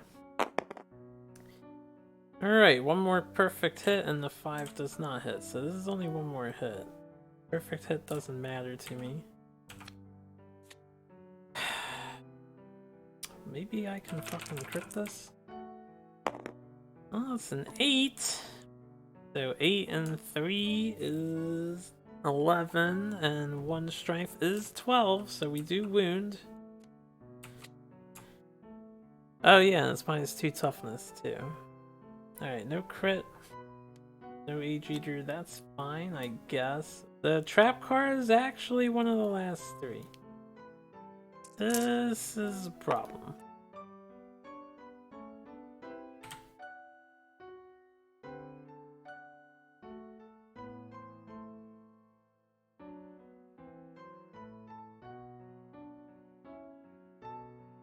I can use my strength tokens. I can't dodge. Basically, I have to wait until next turn for Zane or Fina to tank that. Zane's getting attacked this turn. I'm gonna move Nina here and grab this acanthus plant. That is another fresh acanthus resource. So at least that's going my way. Am I missing? No, there's only 4 in the deck, right? There's only 4 in the deck.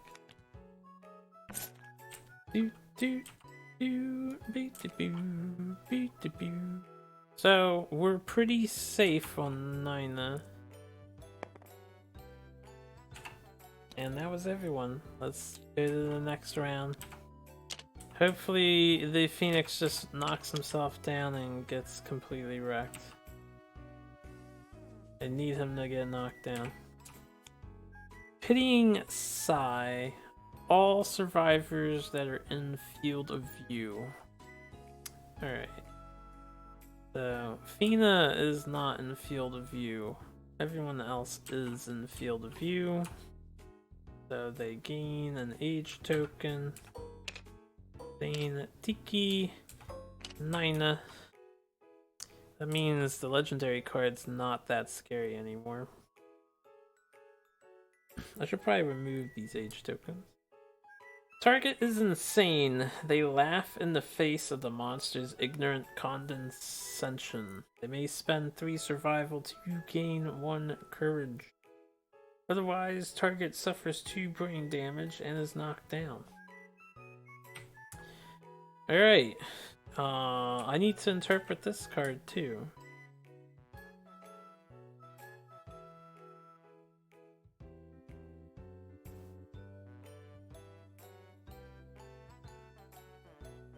So, what I think this card, because it's separated by a period, so this is 2 separate instances.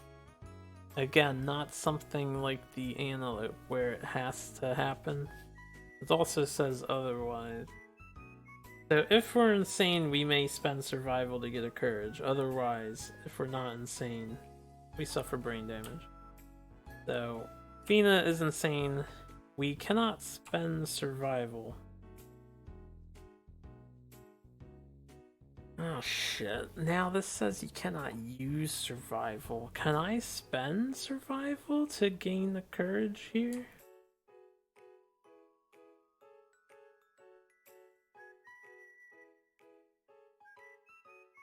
Do I have to look that one up on the interwebs too?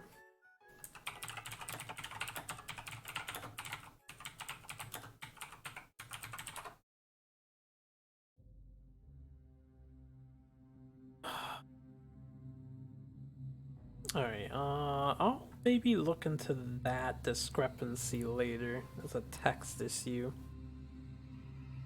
I don't know where I would find the answer to that. Also, you prepare for dog barking, because that may happen any moment now. This says we cannot use survival? Doesn't say we cannot spend survival.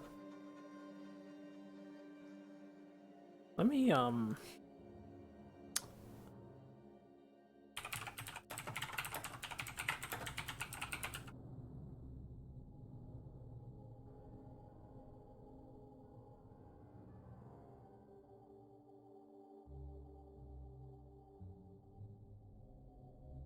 hold on.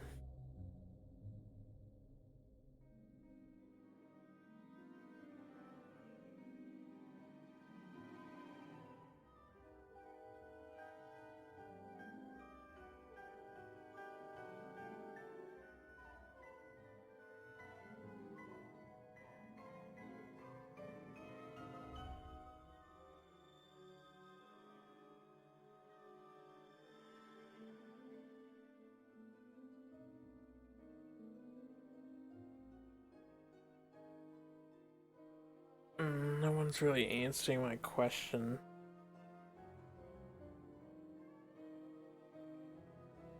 I'm going to say they can't, but there's just a, word difference here. I'm gonna say she can't spend it, but because she's insane, she won't take brain damage. Tiki's insane. Zane's insane. Nine is insane. Everyone's laughing at the monster.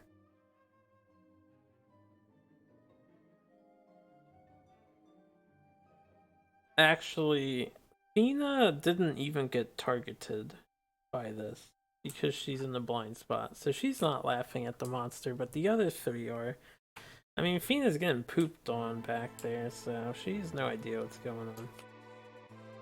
Basically, ignore this card, I think. This is just, we get the age token, and that's all. So, Zeal, basic action, the closest threat in range is Zane. There's the doggo. Zane gets a third age token, which is a little worrying. And let's go. And blocking, right? This is the new round. I'm not blocking. We're going to surge with the strength token to block during the flow on this card. Dodge 1, block 1. Let me see what's getting hit. The head. I will take 3 to the head. And since I'm taking 3 to... Well, it doesn't matter if I take 3 or block it anyway. Did I forget to do this last time? I may have cheated. 3, 4, 5, 6. Because he still razor wins even if... block or avoid the attack. I may have forgotten to do that. Alright, hold on a second. Fina is knocked down, that's what I was thinking about. Who's got bandages? Did I lose my other bandage? I did lose my other bandage. Did not take it. I don't remember when I lost my other bandage, but... Oh, I lost it for unmake. No, he carved the hand. I unmade a bone dart. What happened to my other bandage?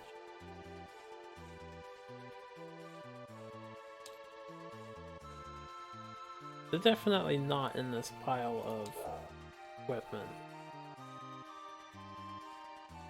I'm gonna have to rewatch this video from the beginning. Didn't I have 2 bandages? From people? I misplaced.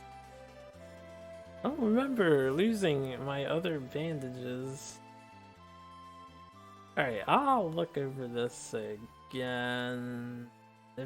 I'm gonna assume I lost them. I just don't know how.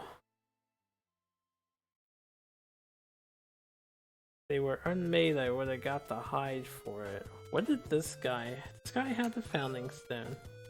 He had the Dryadacanthus. This person, I think, had bandages.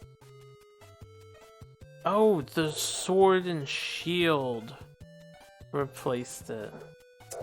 And then I lost the bone dart. Okay, I remember now. Anyway, I think I forgot. I need to look over the video. I might update the times I cheated to 11. The last turn, I think I avoided the basic attack and didn't get knocked back, but maybe I didn't cheat and I'm just forgetting.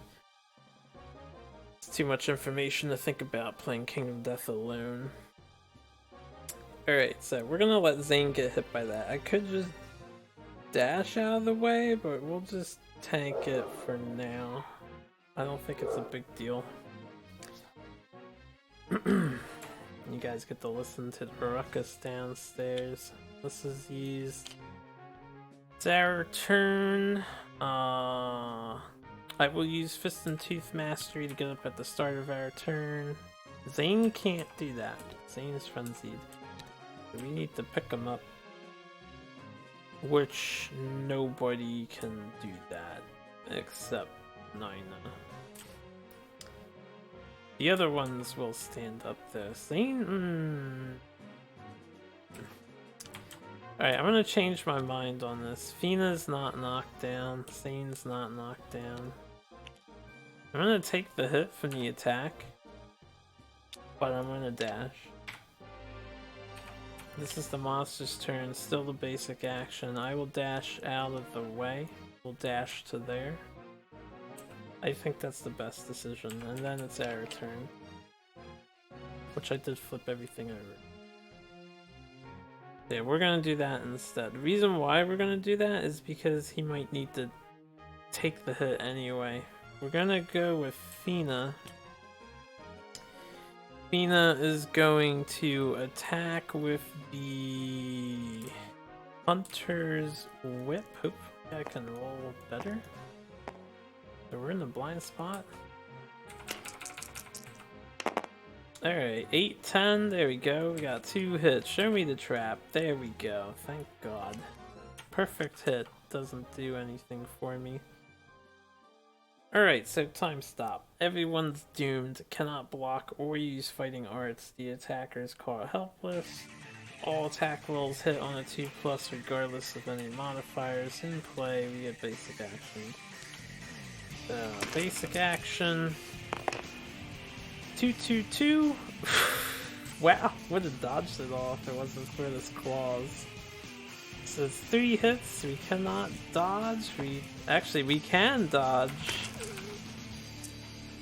I'm out of survival though, so we cannot dodge. If I'm out of strength tokens, I mean strength tokens circumvent Doom. If you remember the Doom rules, it's in the new PDF. Because I'm just gonna look at the glossary, read it to you guys. But doomed. While you're doomed, you cannot perform any actions, which is spending an activation or moving, and you cannot spend survival. However, you can do survival actions. Survival actions do not count as actions. So yeah. And you're doomed until all actions on the card are performed and the card is resolved. Anyway. Arm, body, legs. A good spread. Body, legs. We got an age counter for this, so now everyone's aged. Which is kind of okay, kind of bad for you know what. Right. And then the last thing that's gonna happen is we get blown away by the wind. Get a bleed token. We get knocked down. Okay. I need to hope that card stays really low again. This is a good fight so far. Phoenix's thing can only really tank that like twice per person if you're lucky on the spreads. So my bleed tokens are starting to add up. Alright, so that was Fina's turn. That was the Phoenix trap. We just need to do 6 wounds and then I would be fine. So unfortunately for me, this is what I'm gonna do. I'm going to Surge and Dreaded Decade. It doesn't matter what I roll, we're gonna roll under a 12, so I'm just gonna get rid of my age tokens. This way Rewind is a non-issue, and we already know Displacement is a non-issue now. We're gonna activate Nina. You know what, before we activate Nina, because I might have to dash with her too. We're gonna activate Tiki. If Rewind happens on Tiki, we don't care. Tiki's going to attack with the counterweighted axe and try and get her hit in. So that's 2 dice, hits on 6s. We have +1 accuracy actually, so hits on 7, hits on 5.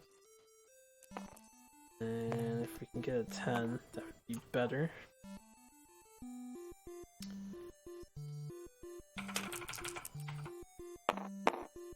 Hey, that's a wound without a hit location, which means we get our weapon bonus. So that's everyone we care about. I don't think we're wounding with the shield, at least it's not likely. And then we get one hit location card, the Glorious Hands. I would love to crit this again. Okay, it's only a 3, so we've got 3, 6, and then 4, 10, not 12. So no wound for that, but that's okay. That'll end Tiki's turn. I'd say that was pretty good. The auto wound. Amen. Counterweighted axe with the red. Alright, now we're going to activate Nina. Remember, she hasn't activated yet. I just didn't flip her lantern back over. And we are going to do a regular attack, no pounce, because I couldn't really pounce. Can I roll some perfect hits here? Alright, we have 3 hits. Don't have to worry about rewind. Damn it, the death blow location showed up. Alright, we don't care about rewind.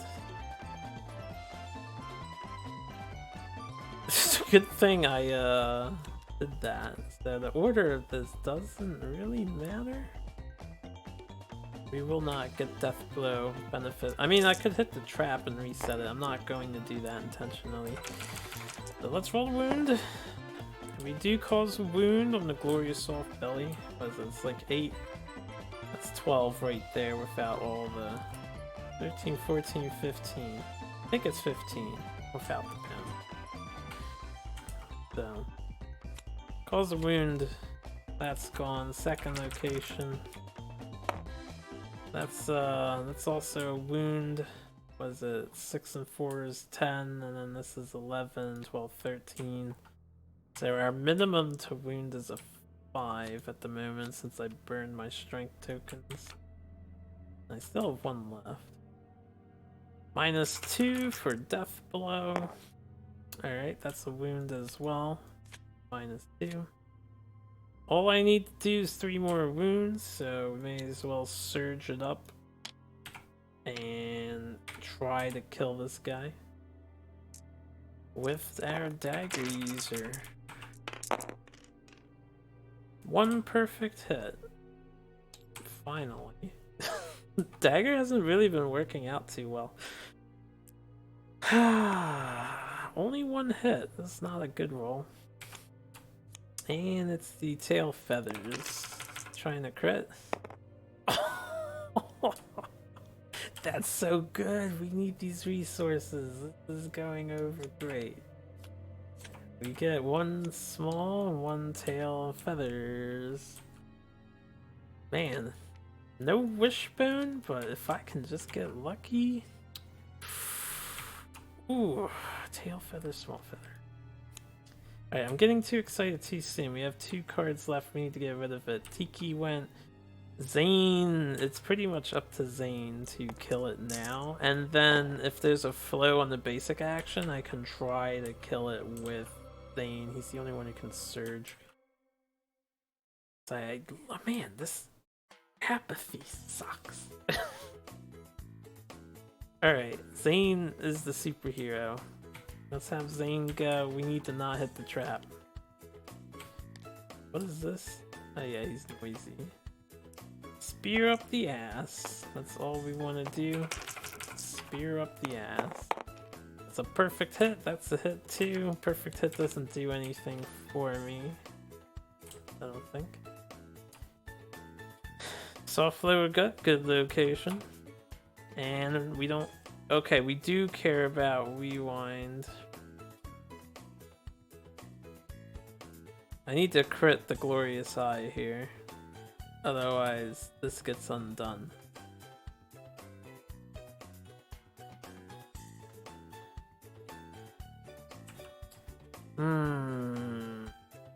There's only 3 rewind locations in the deck. We got all 3.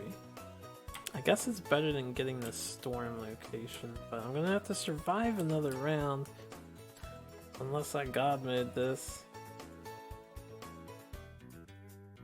Alright, let's just do this first since I won't have to worry about wounds. I wish I didn't move first, because then I could move back towards it. Could dash. We're gonna roll a crit here. We're gonna roll a crit. Alright, it's not a crit. We're gonna get rewound. So 1, 2, 3, 4, 5 spaces directly away. And the attack. Undo the wound, which we did cause, but he would... no, he'd get it back.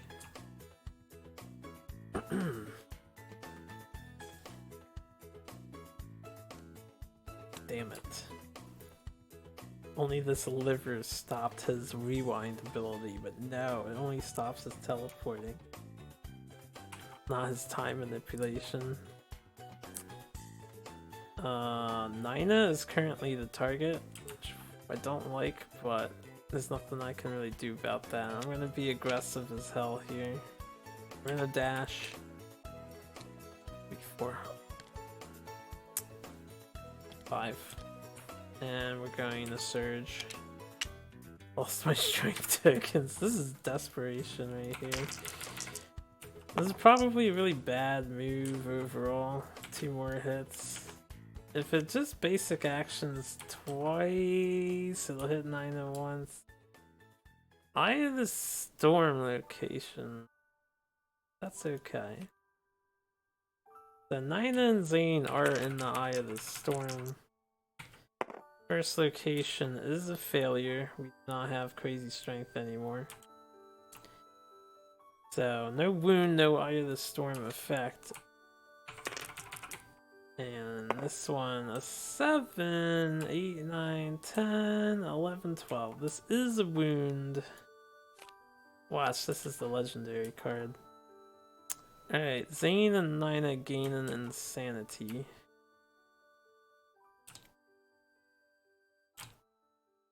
And then the other ones are knockback 7 and bash. She's already bashed, and when she's against the wall, actually, she does get pushed. Because it's not impassable terrain, it's the border edge. So, she's dead in the middle. I don't think it's more advantageous to go left or right. She's over here now. Alright, that will end our turn. There's nothing further I can do. Monster's turn. I am all out of survival. Oh no, Nina has survival. She's so gonna die. She is so gonna die. I need a flow to be on the card, but I really need it to not be Peck. And then I need to not hit the trap. If I hit the trap, it's screwed. What am I looking at here? I'm looking for this stuff. I'm also gonna stand up at the start of the monster's turn. Zane's the only one who can't. Alright, poop on me, please. Alright, Deja Vu is not that bad. There's a flow on this card. While we are feeling strange, we're gonna go for the kill with a Nina. We're gonna surge. We're gonna attack. All I need to do is cause 2 wounds. Actually, while this card's in play, I only need to do 1 wound. I believe while the card's in play, we will kill it. Because you can't cancel this card from activating. Unless you kill the monster. I believe when it's in play, it's not in the deck. So it will die with 1 wound. We have 3 hits. We need to pray to God we do not get the trap. Okay, what do we got? I can do this first, try and get that. Displacement is cool. Alright, here we go. I'm gonna kill this guy. First location is a meme. Almost had it too. Second location. We're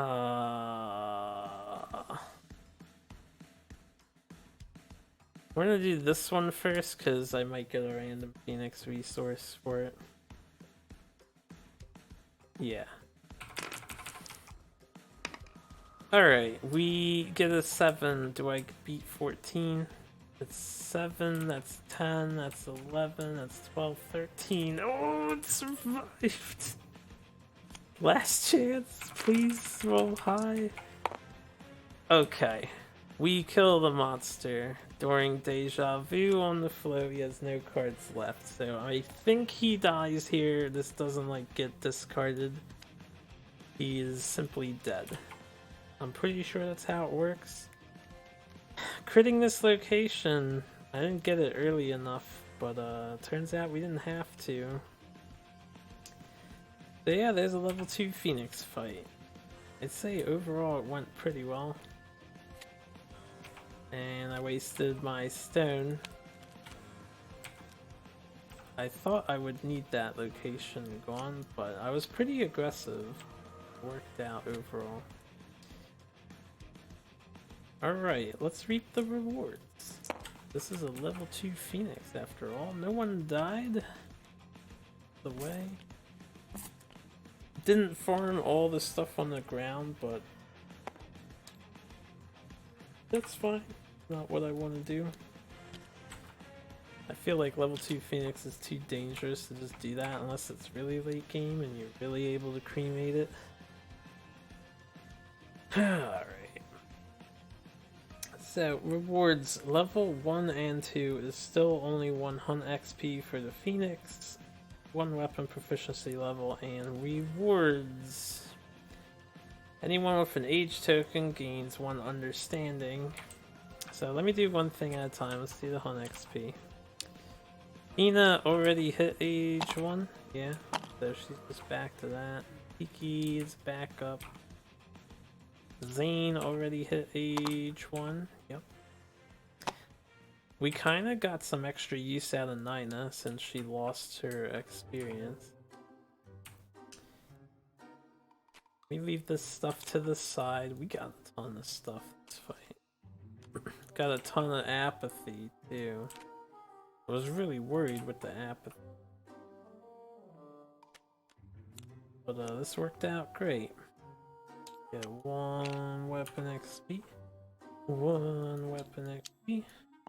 And 1 weapon XP. I can't wait until murder happens and then I lose my dagger user. I'm gonna cry if we draw murder. I'm gonna heal my peeps. He had an age token, so 1 understanding. Age token, 1 understanding. Age tokens, 1 understanding. And no age tokens, so no understanding. Thank God I brought that item with me. I had a feeling that she would probably be the one that needed it. Okay. Now for the good stuff. 5 basic resources, 7 Phoenix. So what we want from this is to make the bow and to make a bunch of armor stuff. So we don't want that. We do want that. We do want that. We do want that. I don't think we care about that. Don't care about that. 2, 3, 4, 5, 6, and 7. Alright, unfortunately we didn't really get feathers, so we have to fight another Phoenix. I mean, we did get some feathers. Is this the perfect amount of feathers? Did I actually get perfection? I need the helmet, that's a small. I need the gauntlets, that's a small. We got the placard. Oh, we got perfection, actually. I think I just need iron. Yeah, I just need some iron now. Oh, shit. Okay, we finished armor set. What does the bow need? A whisker. We didn't get a whisker. So I may fight another Phoenix in the future. Did not get the whisker.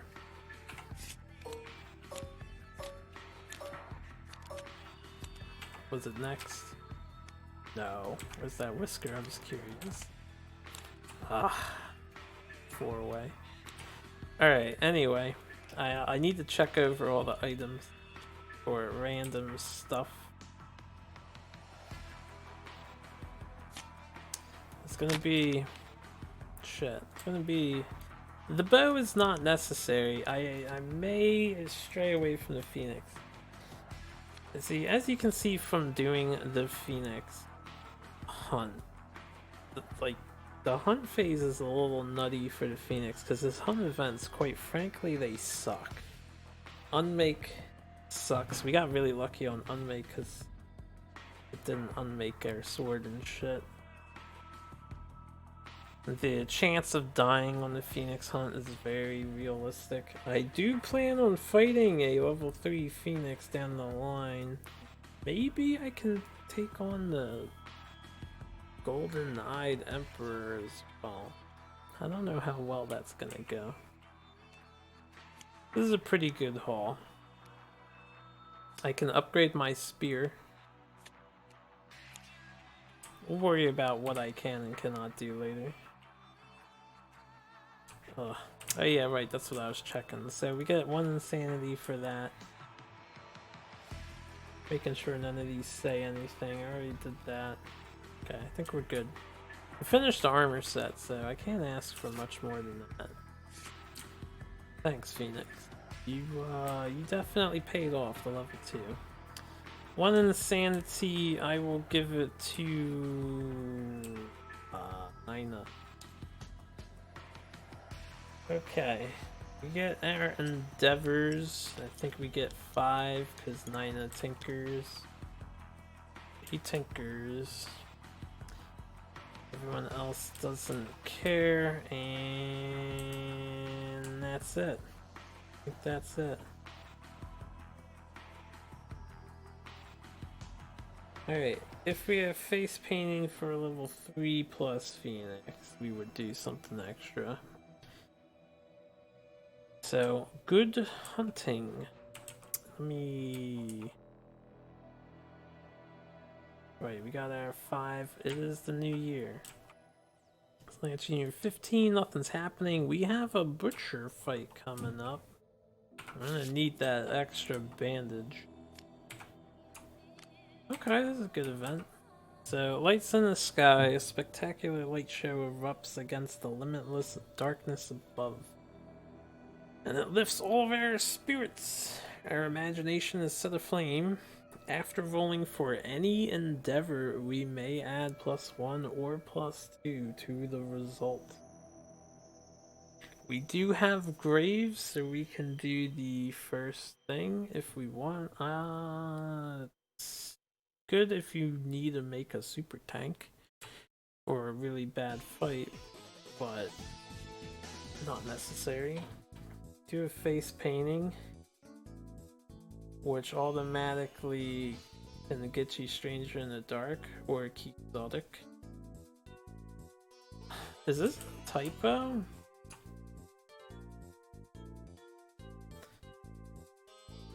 I didn't realize this says 1 to 5 and then 8+. Does the 6 just do nothing? Or should this be 7+? Is that on the FAQ? Hold on. I'm gonna see if that's a typo.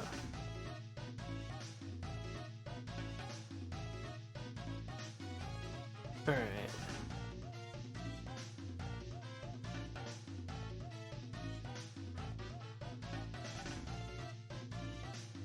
Oh yeah.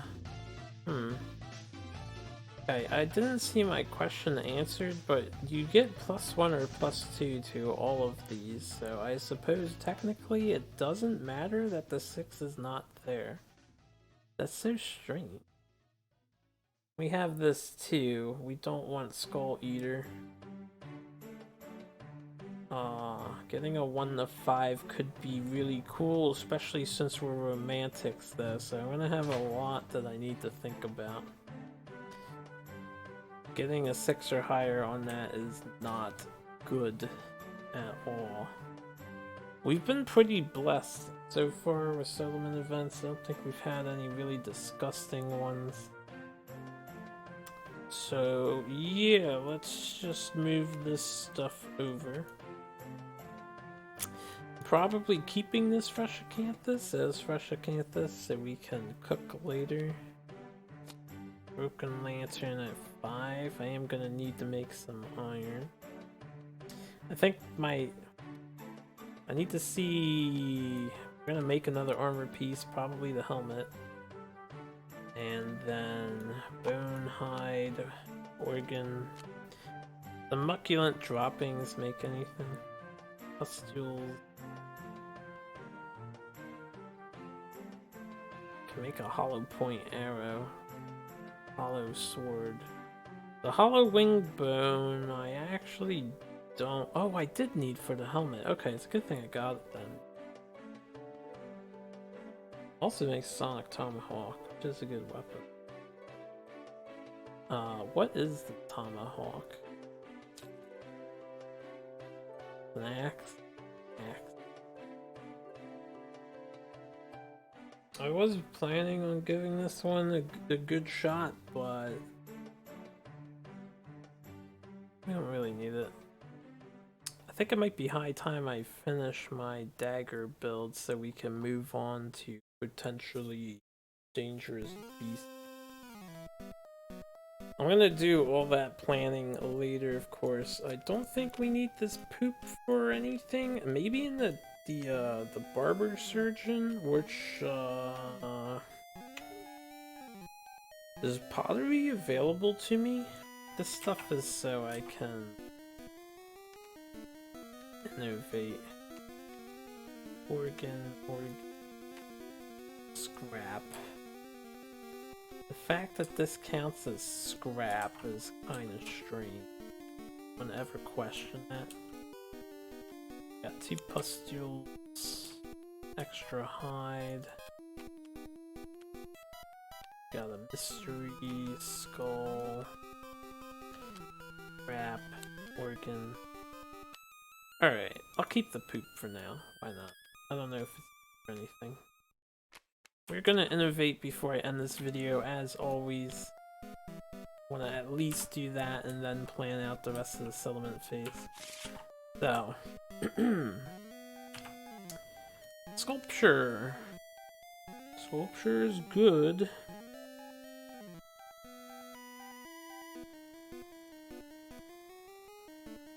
Sculpture is very good. Could be time to finally get hovels going. Saga. Haven't been making newborns yet. Forbidden Dance, also good.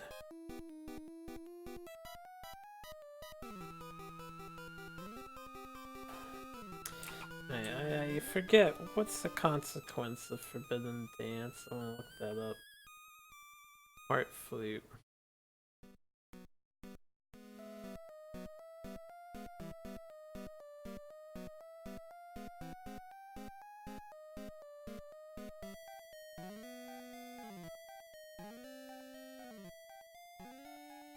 Heart flute is honestly extremely good because of the other ability. It's extremely good for synchronized striking. How do I get pottery? It's a sculpture consequence. Alright.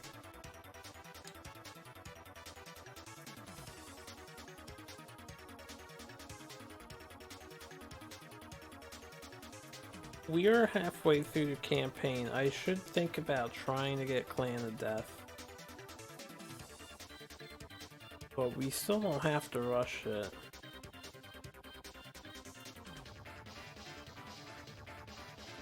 Here's... we can't get all of these. That's impractical. I mean, unless you innovated on year 1. And then innovated every single year, including Nemesis fights.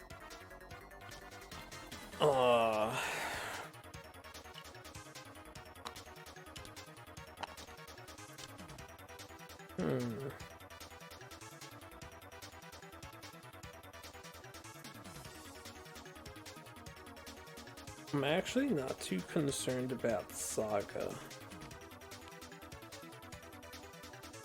I'm thinking sculpture. The only thing is, for my current builds, I think Timelessai is the one I would want to have on hand. Or Extra Sense. You can get Extra Sense in other ways, but Extra Sense might be okay. Timeless Eye. If I can get someone to learn Timeless Eye, it's probably the ability that I want. Because Timeless Eye on the Dagger Master / user at endgame means we'll have insane amounts of survival that we can aggressively spend, and with the red orb, we will be able to wound. We'll have a 50% chance of wounding everything, so it doesn't matter what the toughness of the monster is, i.e. Goldsmoke Knight. His toughness will be irrelevant. And then if I also have Synchronized Strike with Heart Flute, his reactions become a lot safer, not to mention Dagger Mastery.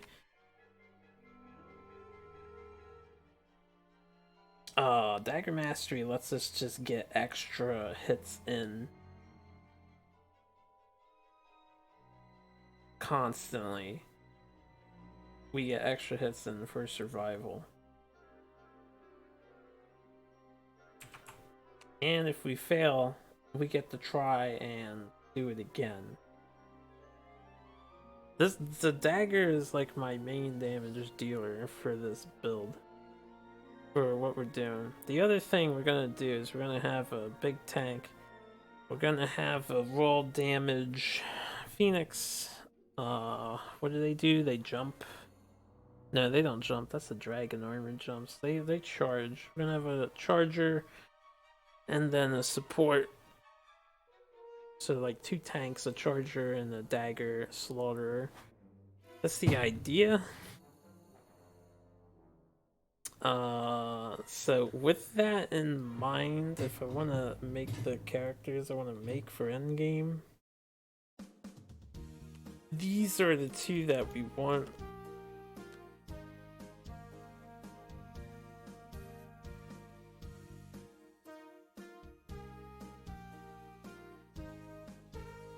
I need to make sure I save resources so I can innovate on the, I think we'll have plenty of resources left over to innovate after the Butcher level 2.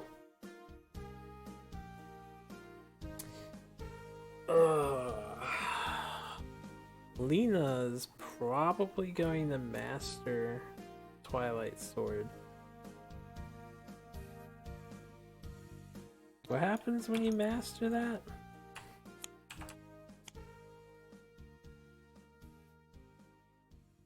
Oh, you can just archive it if you want. I don't know if I care about using Twilight Sword this playthrough. We'll get a personal achievement for mastering it just by dueling the knight. Lena's gonna become a Twilight Knight. We're gonna need someone to replace her. And I could actually just give it to someone so that they can fight the knight and maybe get rid of him forever and just keep him busy. Okay. Let's take Alright, I can get sculpture later. What is the... I'm gonna take an advanced look here because I forget. It's been a while since I did it. What does the barber surgeon give you? I know it gives you trepanning, which I think is the main reason to go for it. I don't really care about brain mint. Speed powder would be a cool addition, but I don't know if I could really pull it off.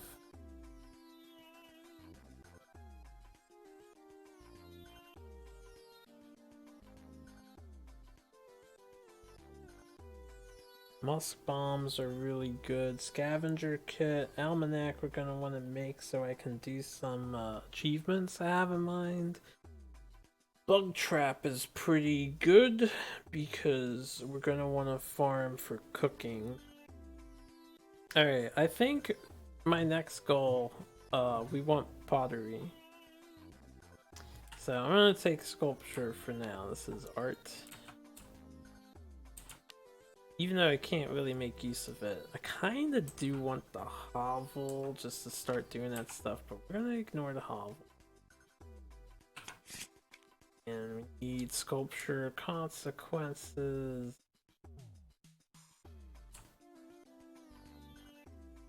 Which is pottery. That's it. Alright, so pottery gets added. We have a sculpture, so only once ever you get to make an inspirational statue with someone.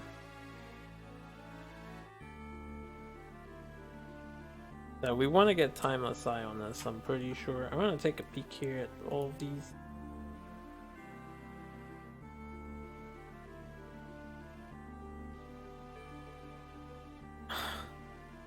Combo master would be crazy. We don't want to roll too many dice.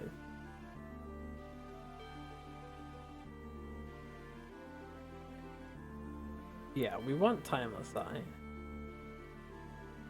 I think timeless eye is the best because there's other ways to get extra sense. I think Bone Witch gets extra sense, and there's a couple other things that get extra sense. Monster Claw style is cool if you're about that Monster Claw life, but I'm really not, because I think it's not good enough. Or Monster Claw style is perfectly great alone. I just think Fist and Tooth in the core set, actually even with all the expansions, Fist and Tooth doesn't have enough support to do like a brawler outside of you doing it just because you feel like it. Mighty Strike is okay, but unnecessary with the red jewel. Yeah, Timeless Eye has two advantages. One, if I stick with the best weapon in the game, which I probably will, Timeless Eye helps that. And Timeless Eye helps Dagger go crazy. So we want Timeless Eye on a non-blind person. Which means I also, is there a way to guarantee curing blind? There's not, right? Not guarantee it. You have to get kind of lucky. We're kind of lucky that I cured my blindness. I may want to preserve Nina. She's probably perfect for being just like make her a dagger master and then save her for the final fight. I need to make sure she doesn't get murdered. She has the most XP. So she'll probably be murdered. I shouldn't worry about her being dagger master. I would like to get her up to mastery. Which means doing another Phoenix hunt has its advantages. I could do a level 1 Phoenix and just try to wreck it as fast as I can. Might not be so bad. Alright, anyway, that'll do it for this session. This is the 15th. Thanks for watching, everyone. Sorry for rambling. Just planning a lot of mid-game strategies. I think I know how I want to proceed. As usual, I'm going to figure out what I want to do. I've got 4 endeavors, lots of places to use them. Lights in the Sky definitely is changing what I want to do. And I'm going to figure out what exactly I am building. 2 iron short.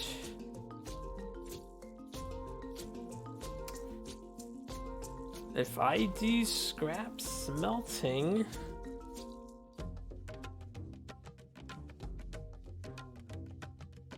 and get a 10+ result thanks to Lights in the Sky being active, it's 1 endeavor and I can get both my iron.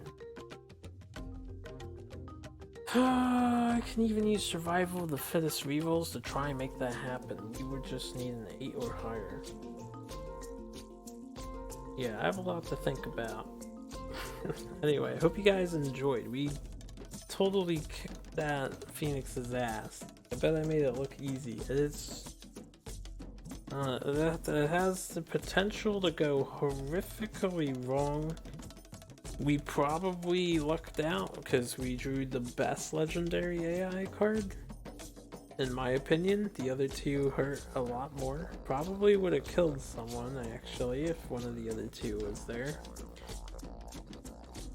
I did get hit with 2 packs, so that sucked, but we survived. Anyway, let me shut the fuck up. I hope you guys have a good one. Thanks for watching.